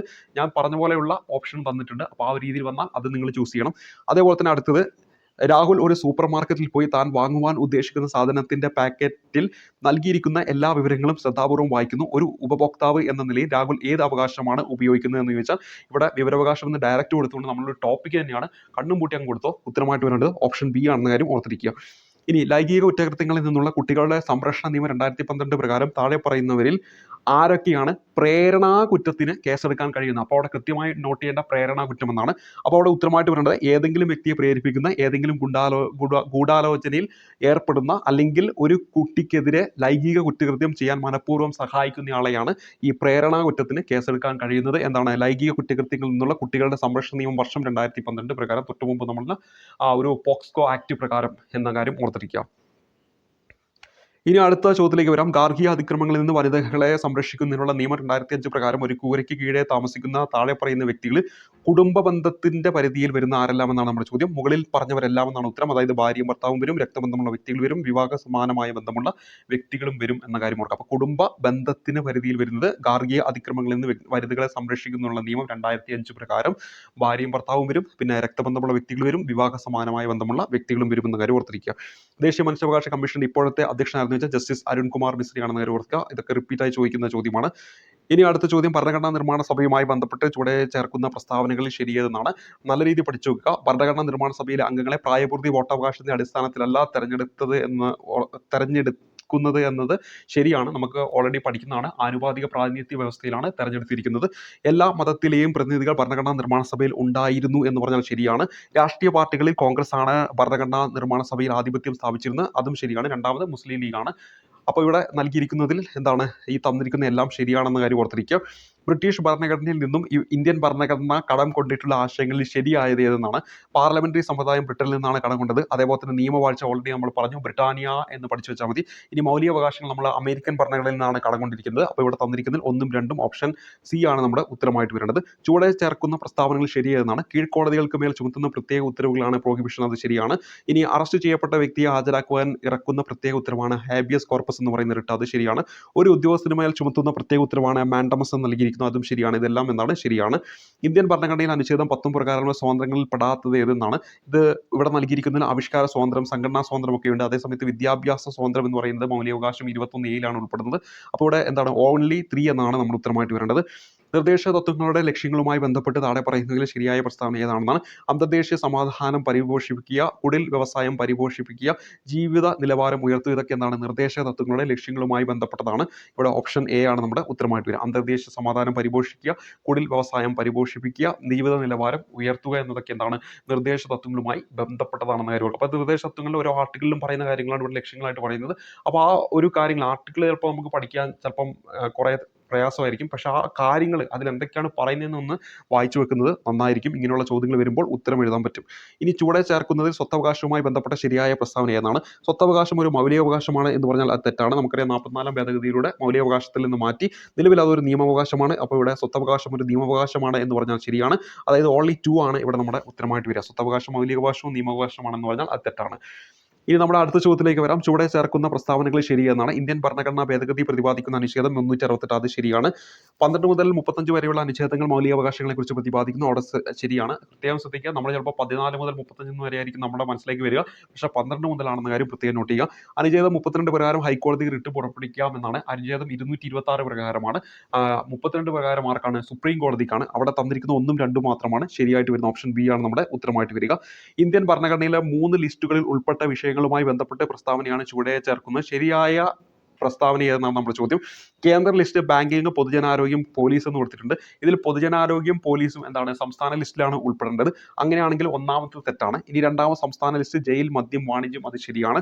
കൺകറന്റ് ലിസ്റ്റ് വനം, വിദ്യാഭ്യാസം, തൊഴിലാളി സംഘടനകൾ, അതെന്താണ് കൺകറന്റ് ലിസ്റ്റുമായി ബന്ധപ്പെട്ടതാണ്. അപ്പോൾ ഇവിടെ 1 എന്താണ് തെറ്റാണ് എന്ന കാര്യം ഓർക്കുക. ശരിയായ പ്രസ്താവന ഏതെന്നാണ് നമ്മുടെ ചോദ്യം. അപ്പോൾ ഇവിടെ 2ഉം 3ഉം എന്നാണ്. ഓപ്ഷൻ ബി ആണ് നമ്മുടെ ഉത്തരമായിട്ട് വരേണ്ടത്. ഇനി അടുത്തത് ചുവടെ ചേർക്കുന്നതിൽ തെറ്റായ പ്രസ്താവന ഏതാണ്? യൂണിയൻ പബ്ലിക് സർവീസ് കമ്മീഷൻ ഒരു ഭരണഘടനാ സ്ഥാപനമാണ്, അത് ശരിയാണ്. സംസ്ഥാന പബ്ലിക് സർവീസ് കമ്മീഷൻ ഒരു ഭരണഘടനാ സ്ഥാപനമല്ല എന്ന് പറഞ്ഞാൽ അത് തെറ്റാണ്, ഭരണഘടനാ സ്ഥാപനമാണ്. സംസ്ഥാന പബ്ലിക് സർവീസ് കമ്മീഷൻ ചെയർമാനെ നിയമിക്കുന്നത് പ്രസിഡന്റാണ്, അത് തെറ്റാണ്, ഗവർണറാണെന്ന കാര്യം ഓർത്തിരിക്കുക. അതേ സമയത്ത് ഇവരെ പുറത്താക്കാനുള്ള അധികാരമുള്ളത് പ്രസിഡന്റാണ്. രാജിക്കത്തൊക്കെ കൊടുക്കുന്നത് ഗവർണർക്കാണ്, പക്ഷെ പുറത്താക്കാനുള്ള അധികാരമുള്ളത് പ്രസിഡന്റാണ്. അപ്പോൾ ഇവിടെ തന്നിരിക്കുന്ന 2, 3 തെറ്റാണ്. നമ്മളോട് ചോദിച്ചിരിക്കുന്ന തെറ്റായ പ്രസ്താവന ഏതെന്നാണ് ഉത്തരമായിട്ട് വരിക. ഓപ്ഷൻ എ ആണ് നമ്മുടെ ഉത്തരമായിട്ട് വരിക. ഇനി അടുത്ത ചുവടെ ചേർക്കുന്ന പ്രസ്താവനകൾ ശരിയേത്? ഹിമാചൽ പ്രദേശ്, മധ്യപ്രദേശ് എന്നിവയ്ക്ക് 2 സഭകളുള്ള നിയമനിർമ്മാണ സഭയാണ് ഉള്ളത് എന്നാണ് നൽകിയിരിക്കുന്നത്. അപ്പോൾ ഇവിടെ തന്നിരിക്കുന്ന ഇതെന്താണ്? തെറ്റാണ്. നമ്മൾ ഓൾറെഡി പഠിക്കുന്നതാണ്. നമ്മൾ ഓൾറെഡി പഠിച്ച KTUയിൽ MBA എന്ന് പറയുന്ന ഒരു കോഡ് ഉപയോഗിച്ചുകൊണ്ട് ബീഹാർ, ഉത്തർപ്രദേശ്, മഹാരാഷ്ട്ര, കർണാടക, ആന്ധ്ര, തെലുങ്കാന എന്ന് പറയുന്ന ആ ഒരു സംസ്ഥാനങ്ങൾ, അതായത് ഈ പറയുന്ന 6 സംസ്ഥാനങ്ങൾക്ക് എന്താണ് ഒരു മണ്ഡല സഭയാണ് ഉള്ളതെന്ന് നമ്മൾ പഠിക്കാറുണ്ട്. അങ്ങനെയാണെങ്കിൽ ഇവിടെ ഇതിൽ ഹിമാചൽ പ്രദേശ് ഇതിൽ ഉൾപ്പെടുന്നില്ല, മധ്യപ്രദേശ് ഇതിൽ ഉൾപ്പെടുന്നില്ല, അതുപോലെ തന്നെ ഉത്തർപ്രദേശ്, ആന്ധ്രാപ്രദേശ് നമ്മൾ ഈ പറഞ്ഞ ലിസ്റ്റിൽ ഉൾപ്പെടുന്നതാണ്. അപ്പോൾ 2 ഇതിൽ വരുന്നുണ്ട്. 2 എന്ന് പറയുന്നത് എന്താണ്? നമ്മുടെ ഈ പറയുന്ന ലിസ്റ്റിൽ വരുന്നുണ്ട്. അപ്പോൾ അത് നമ്മുടെ ഉത്തരത്തിലേക്ക് വരണം. കർണാടകം, ബീഹാർ എന്നിവ 2 സഭകളുടെ നിയമനിർമ്മാണ സഭകളാണുള്ളത് എന്ന് പറഞ്ഞാൽ അതും നമ്മുടെ ഉത്തരത്തിൽ വരണം. അപ്പോൾ ഇവിടെ എന്താണ് 2ഉം 3ഉം എന്താണ് നമ്മുടെ ഉത്തരത്തിൽ വരണം. ഇത് റിപ്പീറ്റ് ആയിട്ട് PSC ചോദിക്കുന്നതാണ്. ഈ 6 സ്റ്റേറ്റുകൾ പഠിച്ചു വെക്കണം. അത് പഠിക്കാൻ വേണ്ടി ഒരു കോഡ് നമ്മൾ പറഞ്ഞിട്ടുണ്ടായിരുന്നു. KTUയിൽ MBA എന്ന് പറയുന്ന കോഡാണ്. K എന്ന് പറയുമ്പോൾ കർണാടകയാണ്, കേരളമല്ല, അത് പിന്നെ നമുക്ക് ഓർക്കാം. T എന്ന് പറയുന്നത് തെലുങ്കാനയല്ല, തെലുങ്കാനയാണ്, തമിഴ്നാടല്ല. അതുപോലെ തന്നെ U എന്ന് പറയുന്നത് ഉത്തർപ്രദേശ് ആണെന്ന് കാര്യം ഓർക്കുക. M എന്ന് പറയുന്നത് മഹാരാഷ്ട്രയാണ്. പിന്നെ B എന്ന് പറയുന്നത് ഏതാണ്? B എന്ന് പറയുന്നത് നമ്മുടെ ബീഹാറാണ്. MBA ആണ്. A എന്ന് പറയുന്നത് ഏതാണ്? നമ്മുടെ ആന്ധ്രയാണ് എന്ന കാര്യം ഓർക്കുക. അല്ലെങ്കിൽ നമ്മുടെ ആ ഒരു മാപ്പൊക്കെ വെച്ചിട്ട് നമ്മുടെ അടുത്ത് വരുന്ന നമ്മുടെ സംസ്ഥാനമായിട്ട് വരുന്ന തെലുങ്കാന വരുന്നുണ്ട്, കർണാടക വരുന്നുണ്ട്, പിന്നെ ആന്ധ്രാപ്രദേശ് വരുന്നുണ്ട്. അതിനുശേഷം പിന്നെ നോർത്തിലോട്ട് പോകുമ്പോൾ ഉത്തർപ്രദേശ്, ബീഹാർ, മഹാരാഷ്ട്ര. ഇത്രയും കാര്യങ്ങൾ ഓർത്ത് വെക്കുക. അപ്പോൾ ഇവിടെ നമ്മുടെ ഉത്തരമായിട്ട് വരേണ്ടത് ഓപ്ഷൻ സി ആണ് ഈ ഒരു ചോദ്യത്തിന്റെ ഉത്തരമായിട്ട് വരിക. ഈ 6 സ്റ്റേറ്റും പഠിച്ചു വെക്കണം. ചുവടെ ചേർക്കുന്നതിൽ ശരിയായ പ്രസ്താവന ഏതാണ്? ഭൂമിക്കടിയിലെ ജലസമൃദ്ധമായ ഭാഗത്തിന്റെ മുകൾ പരപ്പാണ് ജലപീഠം എന്ന് പറയുന്നത് ശരിയാണ്. അതേപോലെ തന്നെ ഉപരിതല ജലം സംഭരിക്കപ്പെടുന്ന സ്വാഭാവിക ഇടങ്ങളാണ് തണ്ണീർത്തടങ്ങൾ, അത് ശരിയാണ്. അതേപോലെ തന്നെ ജലപീഠത്തിന്റെ മുകൾ പരപ്പാണ് കിണറ്റിലെ ജലനിരപ്പ്. ഇത് ഇതേപോലെ തന്നെ വീണ്ടും ചോദിക്കുക. നമ്മുടെ SCRT-യിലെ ഒരു ചാപ്റ്ററാണ് അത്, ഇതേപോലെ തന്നെ ചോദിക്കുന്നതാണ്. അതുകൊണ്ട് ഇത് പഠിച്ചു വെക്കുക. ഇവിടെ നമ്മുടെ ഉത്തരം എന്ന് പറയുന്നത് all of the above, option D ആണ് നമ്മുടെ ഉത്തരമായിട്ട് വരുന്നത്. കേരള സംസ്ഥാന മനുഷ്യാവകാശ കമ്മീഷനുമായി ബന്ധപ്പെട്ട ശരിയായ പ്രസ്താവന ഏതാണ്? കേരള സംസ്ഥാന മനുഷ്യാവകാശ കമ്മീഷൻ ആദ്യത്തെ ചെയർപേഴ്സൺ ജസ്റ്റിസ് MM പരീത്-പിള്ള, അത് ശരിയായിട്ടുള്ള ഒരു സ്റ്റേറ്റ്മെന്റ് ആണ്. കേരള സംസ്ഥാന മനുഷ്യാവകാശ കമ്മീഷൻ ഇപ്പോഴത്തെ ചെയർപേഴ്സൺ ജസ്റ്റിസ് ആന്റണി ഡൊമിനിക് ആണ്. ഇവിടെ ഈ ഒരു ചോദ്യത്തിൽ ആ ഒരു സമയത്ത് ഈ ഒരു ഉത്തരം എന്ന് പറയുന്നത് ഓൾ ഓഫ് ദി അബോ എന്നാണ്. പക്ഷെ നിലവിലെ ഒരു ആക്ടിംഗ് ചെയർപേഴ്സൺ ആണുള്ളത്. ശ്രീ K ബൈജുനാഥ് ആണ് നിലവിലെ ആക്ടിംഗ് ചെയർപേഴ്സൺ എന്ന കാര്യം ഓർത്തിരിക്കുക. പിന്നെ ഡോക്ടർ S ബാലരാമൻ, അതുപോലെ തന്നെ ശ്രീ TK വിൽസൺ എന്നിവർ ആദ്യ മനുഷ്യാവകാശ കമ്മീഷനിലെ അംഗങ്ങളായിരുന്നു. അപ്പോൾ ആ പേരുകൾ പ്രത്യേകം നോട്ട് ചെയ്ത് വെക്കുക. അപ്പോൾ ആദ്യത്തെ ഇതിലെ ഏറ്റവും ഹെഡിൽ വരുന്ന ആരാണ്? MM പരീത്-പിള്ളയാണ്. കേരള സംസ്ഥാന മനുഷ്യാവകാശ കമ്മീഷൻ ആദ്യത്തെ ചെയർപേഴ്സൺ MM പരീത്-പിള്ളയാണ്. അതുപോലെ തന്നെ കേരള സംസ്ഥാന മനുഷ്യാവകാശ കമ്മീഷൻ ഇപ്പോഴത്തെ ചെയർപേഴ്സൺ ആരെന്ന് വെച്ചാൽ ജസ്റ്റിസ് ആന്റണി ഡൊമിനിക് ആണ്. ജസ്റ്റിസ് ആന്റണി ഡൊമിനിക് ആണ് എന്ന് ആ സമയത്ത് ശരിയായിരുന്നു. പക്ഷെ നിലവിൽ ആരാണ് നമ്മുടെ ആക്ടിംഗ് ചെയർപേഴ്സൺ ആയിട്ട് വരുന്നത്? K ബൈജുനാഥ് ആണെന്ന കാര്യം ഓർത്തിരിക്കുക. അതേപോലെ തന്നെ doctor S Balaraman, Shri TK Wilson എന്നിവർ എന്താണ് ആദ്യ മനുഷ്യാവകാശ കമ്മീഷനിലെ അംഗങ്ങളായിരുന്നു. ബാലരാമനും വിൽസനും പിന്നെ പരീത്-പിള്ളയും. അപ്പം ബാലരാമൻ, വിൽസൺ, പരീത്-പിള്ള ഈ പേരുകൾ ഓർത്തിരിക്കുക. വീണ്ടും വേണമെങ്കിൽ ചോദ്യമായിട്ട് വരാം. ഇനി അടുത്തത് 1993 മനുഷ്യാവകാശ നിയമം അനുസരിച്ച് ദേശീയ മനുഷ്യാവകാശ കമ്മീഷൻ നിലവിൽ വന്ന 1993 ഒക്ടോബർ 12-ാം തീയതിയാണ്. ദേശീയ മനുഷ്യാവകാശ കമ്മീഷൻ ചെയർമാനെ നിയമിക്കാനുള്ള അധികാരം ആർക്കാന്ന് വെച്ചാൽ ഉത്തരമായിട്ട് വരേണ്ട രാഷ്ട്രപതിക്കാണ്. താഴെ പറയുന്നതിൽ ദേശീയ മനുഷ്യാവകാശ കമ്മീഷനിൽ എക്സ് ഒഫീഷ്യോ മെമ്പർ അല്ലാത്തതാരെന്നാണ്? കേന്ദ്ര നിയമവകുപ്പ് മന്ത്രിയാണ്. ബാക്കി വരുന്ന ദേശീയ വനിതാ കമ്മീഷൻ ചെയർപേഴ്സൺ, അതുപോലെ തന്നെ ദേശീയ പട്ടികവർഗ കമ്മീഷൻ ചെയർപേഴ്സൺ, ദേശീയ പട്ടികജാതി കമ്മീഷൻ ചെയർപേഴ്സൺ, അങ്ങനെയുള്ള പ്രധാനപ്പെട്ട ആ ഒരു കമ്മീഷനിൽ ഉൾപ്പെടുന്ന 7ഓളം അംഗങ്ങൾ എക്സ് ഒഫീഷ്യോ അംഗങ്ങളാണ്. നിങ്ങളത് പഠിച്ചിട്ടുണ്ടാവും എന്ന് വിചാരിക്കുന്നു. ഇനി ദേശീയ മനുഷ്യാവകാശ കമ്മീഷൻ അംഗങ്ങളെ ശുപാർശ ചെയ്യുന്ന കമ്മിറ്റിയുടെ ചെയർമാൻ ആരെന്ന് വെച്ചാൽ പ്രധാനമന്ത്രിയാണ് എന്ന കാര്യം ഓർത്തിരിക്കുക. അതായത് ശുപാർശ ചെയ്യുന്ന കമ്മിറ്റിയുടെ ചെയർമാൻ. ഇനി അടുത്തായിട്ട് പറയുന്നത് ദേശീയ മനുഷ്യാവകാശ കമ്മീഷന്റെ മുഖ്യ കാര്യനിർവഹണ ഉദ്യോഗസ്ഥൻ എന്ന് പറയുന്നത് സെക്രട്ടറി ജനറൽ ആണെന്ന കാര്യം പ്രത്യേകം നോട്ട് ചെയ്യുക. വീണ്ടും ചോദിക്കും, സെക്രട്ടറി ജനറൽ ആണ്. ഇനി അടുത്തത് ഇന്ത്യയുടെ ആദ്യത്തെ വനിതാ മുഖ്യ വിവരാവകാശ കമ്മീഷണർ ആരെന്ന് വെച്ചാൽ ദീപക് സന്ധു ആണ്. രണ്ടാമത്തത് സുഷമ സിംഗ് ആണെന്ന കാര്യം ഓർക്കുക. നിലവിൽ ആരാന്ന് വെച്ചാൽ ഉത്തരമായിട്ട് ശ്രീ ഹീരാലാൽ സമരിയ എന്ന് പറയുന്ന പേര് ഓർത്തിരിക്കുക. ശ്രീ ഹീരാലാൽ സമരിയാണ് നിലവിൽ നമ്മുടെ ചീഫ് ഇൻഫർമേഷൻ കമ്മീഷൻ. ചോദിച്ചതാണ്, റിപ്പീറ്റ് ആയി ചോദിക്കും. ഇനി അടുത്തതായിട്ട് നൽകിയത് വിവരാവകാശ നിയമപ്രകാരം വിവരാവകാശം ലഭിക്കുന്ന ദാരിദ്ര്യക്ക് മുകളിലുള്ളവർ നൽകേണ്ട ഫീസ് ചോദിച്ചിട്ടുണ്ടെങ്കിൽ 10 rupees ആണ്. ഇവിടെ നമ്മുടെ ഉത്തരം എന്ന് പറയുന്നത് ഇതൊന്നുമല്ല എന്നാണ്. ജനാധിപത്യത്തിന്റെ സൂര്യതേജസ് എന്നറിയപ്പെടുന്ന നിയമം താഴെ പറയുന്ന ഏതാണെന്ന് വെച്ചാൽ പണ്ട് മുതലേ ചോദിക്കുന്നതാണ്. വിവരാവകാശ നിയമമാണെന്ന കാര്യം ഓർത്തിരിക്കുക. വിവരാവകാശ നിയമത്തിൽ ഒപ്പുവെച്ച രാഷ്ട്രപതി ആരെന്ന് വെച്ചാൽ APJ അബ്ദുൽ കലാമാണ്. ആ സമയത്ത് പ്രധാനമന്ത്രി ആരെന്ന് വെച്ചാൽ മൻമോഹൻ സിംഗ് ആണ് 2005 ആ ഒരു കാലഘട്ടത്തിൽ. ഇനി കേന്ദ്ര മുഖ്യ വിവരാവകാശ കമ്മീഷണറെയും കമ്മീഷണർമാരെയും നിയമിക്കുന്ന ആരെന്ന് വെച്ചാൽ ഉത്തരമായിട്ട് വരേണ്ടത് രാഷ്ട്രപതിയാണെന്ന കാര്യം ഓർത്തിരിക്കുക. ഇനി നമുക്ക് അടുത്തായിട്ട് പരിചയപ്പെടേണ്ടത് ഇംഗ്ലീഷും മലയാളവുമായി ബന്ധപ്പെട്ട ചോദ്യമാണ്. അത് നമുക്ക് അടുത്തൊരു ക്ലാസ്സിൽ പരിചയപ്പെടാം. അപ്പോൾ ഇവിടെ നമ്മൾ ഇത്രയും നേരം വളരെ കുറേ ചോദ്യങ്ങൾ പരിചയപ്പെടുത്തിയിട്ടുണ്ട്. അതും നമ്മൾ ഓരോ ടോപ്പിക് അടിസ്ഥാനമായിട്ട് പരിചയപ്പെടുത്തിയിട്ടുണ്ട്. അപ്പോൾ എന്തായാലും നല്ല രീതിയിൽ ഒന്ന് പഠിച്ചു വെക്കുക. അപ്പോൾ ഇപ്പോൾ നമ്മൾ കുറേ സമയം നമ്മൾ ഇതിനു വേണ്ടി ചെലവഴിച്ചെങ്കിലും കുറേ ചോദ്യങ്ങൾ നിങ്ങളുടെ കയ്യിലേക്ക് എത്തിയിട്ടുണ്ട്. എന്തായാലും ഇംഗ്ലീഷും മലയാളം കൂടി വളരെ വേഗത്തിലൊന്ന് പറഞ്ഞു പോകാം. അതിൻ്റെ ഉത്തരങ്ങൾ എന്തൊക്കെയാണെന്ന് പറഞ്ഞു പോകാം. നമുക്ക് സമയം ഇനിയും കുറച്ചും കൂടി ഉണ്ട്. അപ്പോൾ നമുക്ക് നോക്കാം. ഒന്നാമതായിട്ട് നമ്മളിവിടെ പരിചയപ്പെടുത്തുന്ന ചോദ്യം each of the employees dash working hard എന്നാണ്. ഇവിടെ നമ്മൾ ഉത്തരമായിട്ട് വരേണ്ടത് ഇവിടെ നോക്കുക. Each of, one of, no one of, a group of, അതുപോലെ തന്നെ every one of, each one of, either of, neither of, one among the, one and a half എന്നൊക്കെ കഴിഞ്ഞിട്ട് പ്ലൂറൽ നൗണും അതുപോലെ തന്നെ സിംഗുലാർ വെർബുമാണ് വരുന്നത്. ഇവിടെ ഈച്ച് ഓഫ് കഴിഞ്ഞിട്ട് employees എന്ന് പറയുന്ന പ്ലൂറൽ നൗൺ വന്നു. അതിനുശേഷം സിംഗുലാർ ആയിട്ടുള്ള ഈസ് ആണ് അവിടെ വരുന്നത്. അപ്പോൾ ഇവിടെ each of the employees dash working hard എന്ന് പറഞ്ഞാൽ each of the employees is working hard എന്നാണ്. കോൺകോഡിലെ ഒരു റൂളാണ്. കോൺകോഡൊക്കെ ആ റൂളുകളൊന്ന് പഠിച്ചു വെച്ചാൽ ഒരു മാർക്ക് നിങ്ങൾക്ക് ഉറപ്പിക്കാൻ പറ്റും. ഇനി അടുത്ത ചോദ്യം ഇവിടെ നൽകിയിരിക്കുന്നത് C accused me dash talking loudly എന്നാണ്. അപ്പോൾ ഇവിടെ അക്യൂസ് കഴിഞ്ഞാൽ വരേണ്ട പ്രൊപ്പോസിഷൻ എന്ന് പറയുന്ന ഓഫ് എന്ന് പറയുന്ന പ്രൊപ്പോസിഷനാണ്. അങ്ങനെയാണെങ്കിൽ ഇവിടെ ഓപ്ഷൻ എ ആണ് നമ്മുടെ ഉത്തരമായിട്ട് വരേണ്ടത്. ഓപ്ഷൻ എ ആണ് ഇവിടെ നമ്മുടെ ഉത്തരമായിട്ട് വരേണ്ടത്. We have been living here dash 5 years എന്നാണ്. ഫോർ 5 years എന്നാണ് ഇവിടെ നമ്മുടെ ഉത്തരമായിട്ട് വരേണ്ടത്. ഒരു കാലഘട്ടം പറയുമ്പോൾ എന്താണ് 4-5 years ആണ്. ഇനി ഒരു പോയിന്റ് ഓഫ് ടൈം പറയുകയാണെങ്കിൽ സിൻസ് 1992 അങ്ങനെയൊക്കെ പറയും. പക്ഷേ ഇവിടെ എന്താണ് വരേണ്ടത്? We have been living here for 5 years എന്നാണ് ഇവിടെ നമുക്ക് വരേണ്ടത്. Seena dash tomorrow to attend the wedding. ഇത് ഒരു ഫ്യൂച്ചർ ടെൻസുമായി ബന്ധപ്പെട്ടതാണ്. അതുകൊണ്ട് തന്നെ ഇവിടെ നമ്മൾ സിമ്പിൾ ഫ്യൂച്ചർ ടെൻസിൽ പറയണം. സിമ്പിൾ ഫ്യൂച്ചർ ടെൻസ് എന്ന് പറയുമ്പോൾ വിൽ അല്ലെങ്കിൽ ഷാൾ പ്ലസ് V1 ആണ് വരേണ്ടത്. അപ്പോൾ ഇവിടെ എന്താണ്? വിൽ കം എന്നതാണ് നമ്മുടെ ഉത്തരമായിട്ട് വരേണ്ടത്. Sheena will come tomorrow to attend the wedding എന്നാണ് വരിക. It was a dash unanimous decision എന്നാണ് വരിക. അവിടെ നമ്മൾ യുനാനിമസ് എന്നാണ് പറയുക. അപ്പോൾ ഇവിടെ എന്താണ്? ആൻ എന്നാണ് വരേണ്ടത്. ആൻ എന്നാണ് വരിക. അപ്പോൾ ഇവിടെ എന്താണ്? ഓപ്ഷൻ ബി ആണ് നമ്മുടെ ഉത്തരമായിട്ട്. നമ്മുടെ ആർട്ടിക്കിളുമായിട്ട് ബന്ധപ്പെട്ട ഒരു ചോദ്യമാണ് ഇത് എന്ന് പറയുന്നത്. ഇനി അടുത്തത് one who treat skin diseases is known. അപ്പോൾ സ്കിൻ ഡിസീസസ് ട്രീറ്റ് ചെയ്യുന്ന വ്യക്തിയാണ് നമ്മൾ ഡെർമറ്റോളജിസ്റ്റ് എന്ന് പറയുന്നത്. ഈ കണ്ണൊക്കെ പരിശോധിക്കുന്ന ആളെയാണ് ഒഫ്താൽമോളജിസ്റ്റ് എന്ന് പറയുന്നത്. ഇനി സൈക്കോളജിസ്റ്റും ഗൈനക്കോളജിസ്റ്റും ഒക്കെ പിന്നെ നമുക്ക് അറിയാവുന്നതാണ്. ഇനി ഡു യു മൈൻഡ് കഴിഞ്ഞാൽ എപ്പോഴും എന്ത് വരണം? റൈറ്റിംഗ് എന്നാണ് വരേണ്ടത്. അതായത് ഡു യു മൈൻഡ് കഴിഞ്ഞാൽ verb plus ING, would you mind കഴിഞ്ഞാൽ വെർബ് പ്ലസ് ING. എന്നാൽ വുഡ് യു കഴിഞ്ഞിട്ടുണ്ടെങ്കിൽ V1 ആണ് വരേണ്ടത്. ആരും ഓർത്തിരിക്കുക. എന്താണ്? ഡു യു മൈൻഡ് കഴിഞ്ഞിട്ടുണ്ടെങ്കിൽ വെർബ് പ്ലസ് ING. ഇപ്പോൾ ഇവിടെ നോക്ക്, do you mind writing the answers എന്നാണ് വരിക. അതേപോലെ തന്നെ വുഡ് യു മൈൻഡ് ആണെങ്കിൽ അത് കഴിഞ്ഞിട്ടും വെർബ് പ്ലസ് ING വരണം. അതേപോലെ തന്നെ ഇവിടെ നൽകിയിരിക്കുന്ന വുഡ് യു ആണെങ്കിലോ, വുഡ് യു എന്നാണ് നൽകിയിരിക്കുന്നതെങ്കിൽ അതിനുശേഷം V1 ആണ് വരേണ്ടത്. ആ ഒരു പോയിന്റ് ഓർത്തിരിക്കുക. ഇനി what is the meaning of the word dormant? Dormant എന്ന് പറഞ്ഞാൽ ഇനാക്റ്റീവ് എന്നാണ് അർത്ഥം വരുന്നത്. ഡോർമെന്റ് ഇനാക്റ്റീവ് എന്നാണ് അർത്ഥം വരുന്നത്. The evening was dash than the morning എന്നാണ്. ഇത് നമുക്കറിയാം ഒരു കമ്പാരിറ്റീവ് ഡിഗ്രിയുമായി ബന്ധപ്പെട്ടതാണ്. അപ്പോൾ ഇവിടെ ഹോട്ട് എന്നതിന്റെ കമ്പാരിറ്റീവ് ഡിഗ്രി ഹോട്ടർ എന്നാണ് വരിക. അപ്പോൾ ഇവിടെ എന്താണ്? ദാൻ നൽകിയതുകൊണ്ട് കമ്പാരിറ്റീവ് ഡിഗ്രിയാണ്. Evening was hotter than the morning എന്നാണ്. അതായത് നമ്മൾ കമ്പയർ ചെയ്യുകയാണ്. ഇനി നത്തിങ് വിൽ ഹാപ്പൻ. ഇത് സൂപ്പർലേറ്റ് നമ്മുടെ ക്വസ്റ്റ്യൻ ടാഗുമായി ബന്ധപ്പെട്ട ഒരു ചോദ്യമാണ്. നമുക്കറിയാം ഇവിടെ ഓക്സിലറി വെർബ് വിൽ ഉണ്ട്. അങ്ങനെയാണെങ്കിൽ നത്തിങ് എന്ന് പറയുമ്പോൾ അതെന്താണ്? അതൊരു നെഗറ്റീവ് സെന്റൻസ് ആണ്. അപ്പോൾ ഇവിടെ നമ്മുടെ ടാഗ് എഴുതുമ്പോൾ പോസിറ്റീവിൽ എഴുതണം. അപ്പോൾ വില്ലിൽ തുടങ്ങും. നത്തിങ് ആണ് വരുന്നതെങ്കിൽ നമ്മുടെ ഇറ്റ് എന്ന് പറയുന്ന ആ ഒരു പ്രൊനൗൺ ആണ് കൊടുക്കേണ്ടത്. അപ്പോൾ അവിടെ വിൽ ഇറ്റ് എന്ന് പറയുന്ന ഓപ്ഷൻ എ ആണ് നമ്മുടെ ഉത്തരമായിട്ട് വരിക. ഇനി മലയാളവുമായി ബന്ധപ്പെട്ട് ശരിയായ പദം ഏതെന്നാണ്? അഗാധത എന്നത് ഈ ഒരു രീതിയിലാണ് എഴുതേണ്ടത്. ഇത് റിപ്പീറ്റായി ചോദിക്കും. ദധ എന്നാണ് വരേണ്ടത്. ഇനി ലേൺ ബൈ ഹേർട്ട് എന്ന് പറഞ്ഞാൽ ഹൃദയസ്ഥമാക്കുക എന്നാണ് അതിൻ്റെ അർത്ഥം വരുന്നത്. ജന്മം മുതൽ എന്നതിൻ്റെ ഒറ്റപ്പദം ആജന്മം എന്നാണ്. ആജന്മം എന്നാണ് ഇവിടെ നമ്മുടെ ഉത്തരമായിട്ട് വരിക. മഞ്ഞ് എന്ന പദത്തിൻ്റെ പര്യായം അല്ലാത്ത പദം ഏതെന്നാണ്? ഹിമം, അതുപോലെ തന്നെ തുഷാരം, നിഹാരം എന്നൊക്കെ പറയുന്നത് മഞ്ഞാണ്. ഹിമം, തുഷാരം, നിഹാരം എന്ന് പറയുന്ന മഞ്ഞാണ്. ഹിമം അത് പിന്നെ നമുക്ക് കിട്ടും. തുഷാരം എന്ന് പറയുന്നത് നീഹാരം എന്ന് പറയുന്നത്. അതേസമയത്ത് ഹരിണം എന്ന് പറയുന്ന മാനാണ്. ഹരിണം എന്ന് പറയുന്നത് മാനാണെന്ന് കാര്യം ഓർത്തിരിക്കുക. ദുഷ്ടൻ എന്ന പദത്തിന്റെ വിപരീത പദം എന്താണ്? ശിഷ്ടൻ എന്നാണ്. ദുഷ്ടൻ, ശിഷ്ടൻ. ദുഷ്ടൻ, ശിഷ്ടൻ ഓർത്തിരിക്കുക. ദുഷ്ടൻ എന്നതിന്റെ വിപരീത പദം ശിഷ്ടൻ എന്നാണെന്ന് കാര്യം ഓർത്തിരിക്കണം. വിള പുറത്തിട്ട് വേലി കെട്ടരുത് എന്ന പഴഞ്ചൊല്ലിന്റെ അർത്ഥം എന്താണെന്ന് വെച്ചാൽ പ്രധാനപ്പെട്ടതിനെ പുറന്തള്ളരുത് എന്നാണ് അർത്ഥം വരുന്നത്. തീ കനൽ എന്ന പദം എങ്ങനെയാണ് പിരിച്ചെഴുതുക? തീ പ്ലസ് കനൽ എന്നാണ്. തീ പ്ലസ് കനൽ എന്നാണ് പിരിച്ചെഴുതേണ്ടത്. തീ കനലിന്.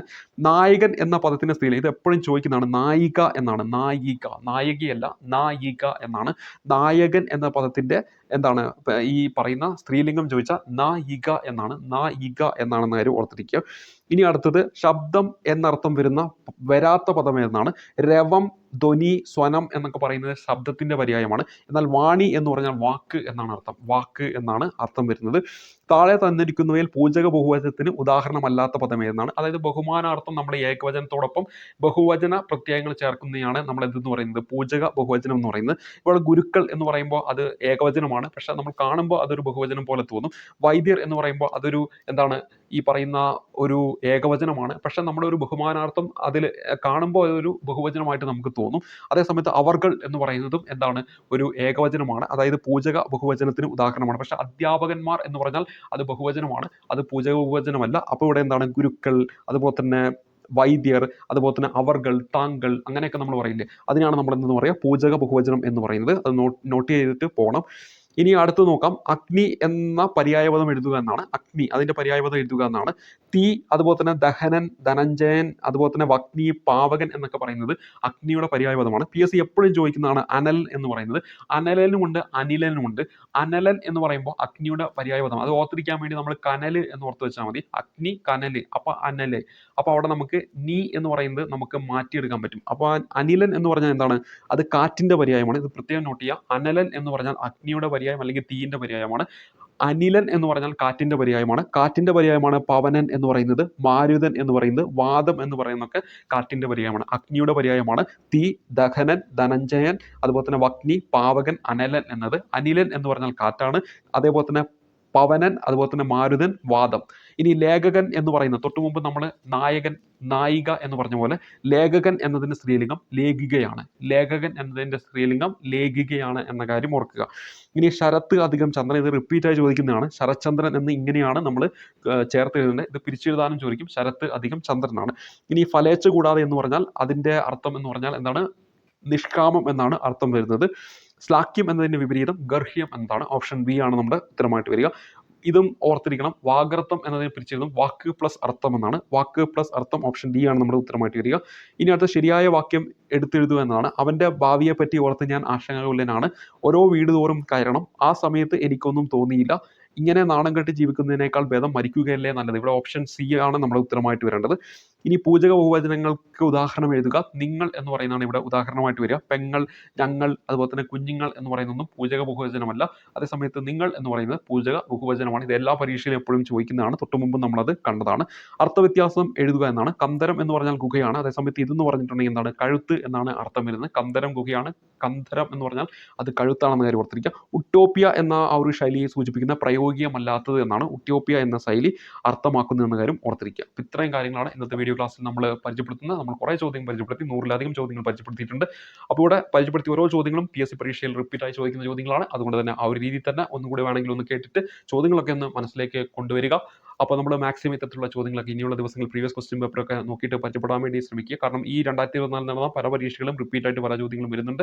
അതുകൊണ്ട് തന്നെ അത് തീർച്ചയായിട്ടും വരാൻ പോകുന്ന LDC പരീക്ഷയ്ക്ക് ഇനിയുള്ള കുറച്ച് സമയം നിങ്ങൾക്ക് ഗുണപ്രദമായിരിക്കും. ഇവിടെ ഈ പരിചയപ്പെടുത്തിയ ഓരോ ചോദ്യങ്ങളും തീർച്ചയായിട്ടും നിങ്ങൾക്ക് ഗുണപ്രദമായിരിക്കുമെന്ന് വിശ്വസിക്കുന്നു. അങ്ങനെ ഗുണപ്രദമാണെങ്കിൽ ഒന്ന് ലൈക്ക് ചെയ്യുക, ഷെയർ ചെയ്യുക, ഒപ്പം നിങ്ങൾ വിലയേറിയ അഭിപ്രായങ്ങൾ രേഖപ്പെടുത്തുക. അതൊരു ക്ലാസ് കാണുമായിരിക്കും. നന്ദി, നമസ്കാരം. അടുത്ത ക്ലാസ്സിൽ നമ്മൾ മാത്സുമായി ബന്ധപ്പെട്ട് പ്രീവിയസ് ആയിട്ട് ചോദിച്ചിരിക്കുന്ന കുറച്ച് ചോദ്യങ്ങളാണ് പരിചയപ്പെടുക. അപ്പോൾ ആ ക്ലാസ്സും കാണാൻ വേണ്ടി താല്പര്യമുണ്ടെങ്കിൽ ഈ വീഡിയോ ചാനൽ നിങ്ങൾ സബ്സ്ക്രൈബ് ചെയ്തിട്ടില്ലെങ്കിൽ തികച്ചും സൗജന്യമായി സബ്സ്ക്രൈബ് ചെയ്യുക. ഒപ്പം നമ്മുടെ ടെലഗ്രാം ചാനലിൽ ഈ പറയുന്ന ക്വസ്റ്റ്യൻ പേപ്പറിൻ്റെ PDF നമ്മൾ കൊടുത്തിട്ടുണ്ട്. അത് ഡൗൺലോഡ് ചെയ്യാൻ താല്പര്യമുണ്ടെങ്കിൽ ടെലഗ്രാം ചാനൽ ജോയിൻ ചെയ്യാം. ടെലഗ്രാമിൽ ഓൾ PSC എക്സാം ടിപ്സ് എന്ന് ജസ്റ്റ് ഒന്ന് സെർച്ച് ചെയ്താൽ മതി. നമ്മുടെ ഈ ഒരു എംബ്ലത്തോട് കൂടിയിട്ട് നിങ്ങൾക്ക് അതിൽ കാണാവുന്നതാണ്. അപ്പോൾ നിങ്ങൾക്ക് ടെലഗ്രാം ചാനലിൽ ഈ ക്വസ്റ്റ്യൻ പേപ്പർ ഡൗൺലോഡ് ചെയ്യാൻ താല്പര്യമുണ്ടെങ്കിൽ അത് വന്നിട്ട് ഡൗൺലോഡ് ചെയ്ത് പഠിക്കാവുന്നതാണ്. അപ്പോൾ അടുത്തൊരു ക്ലാസ് കാണുമ്പോഴേക്കും നന്ദി, നമസ്കാരം.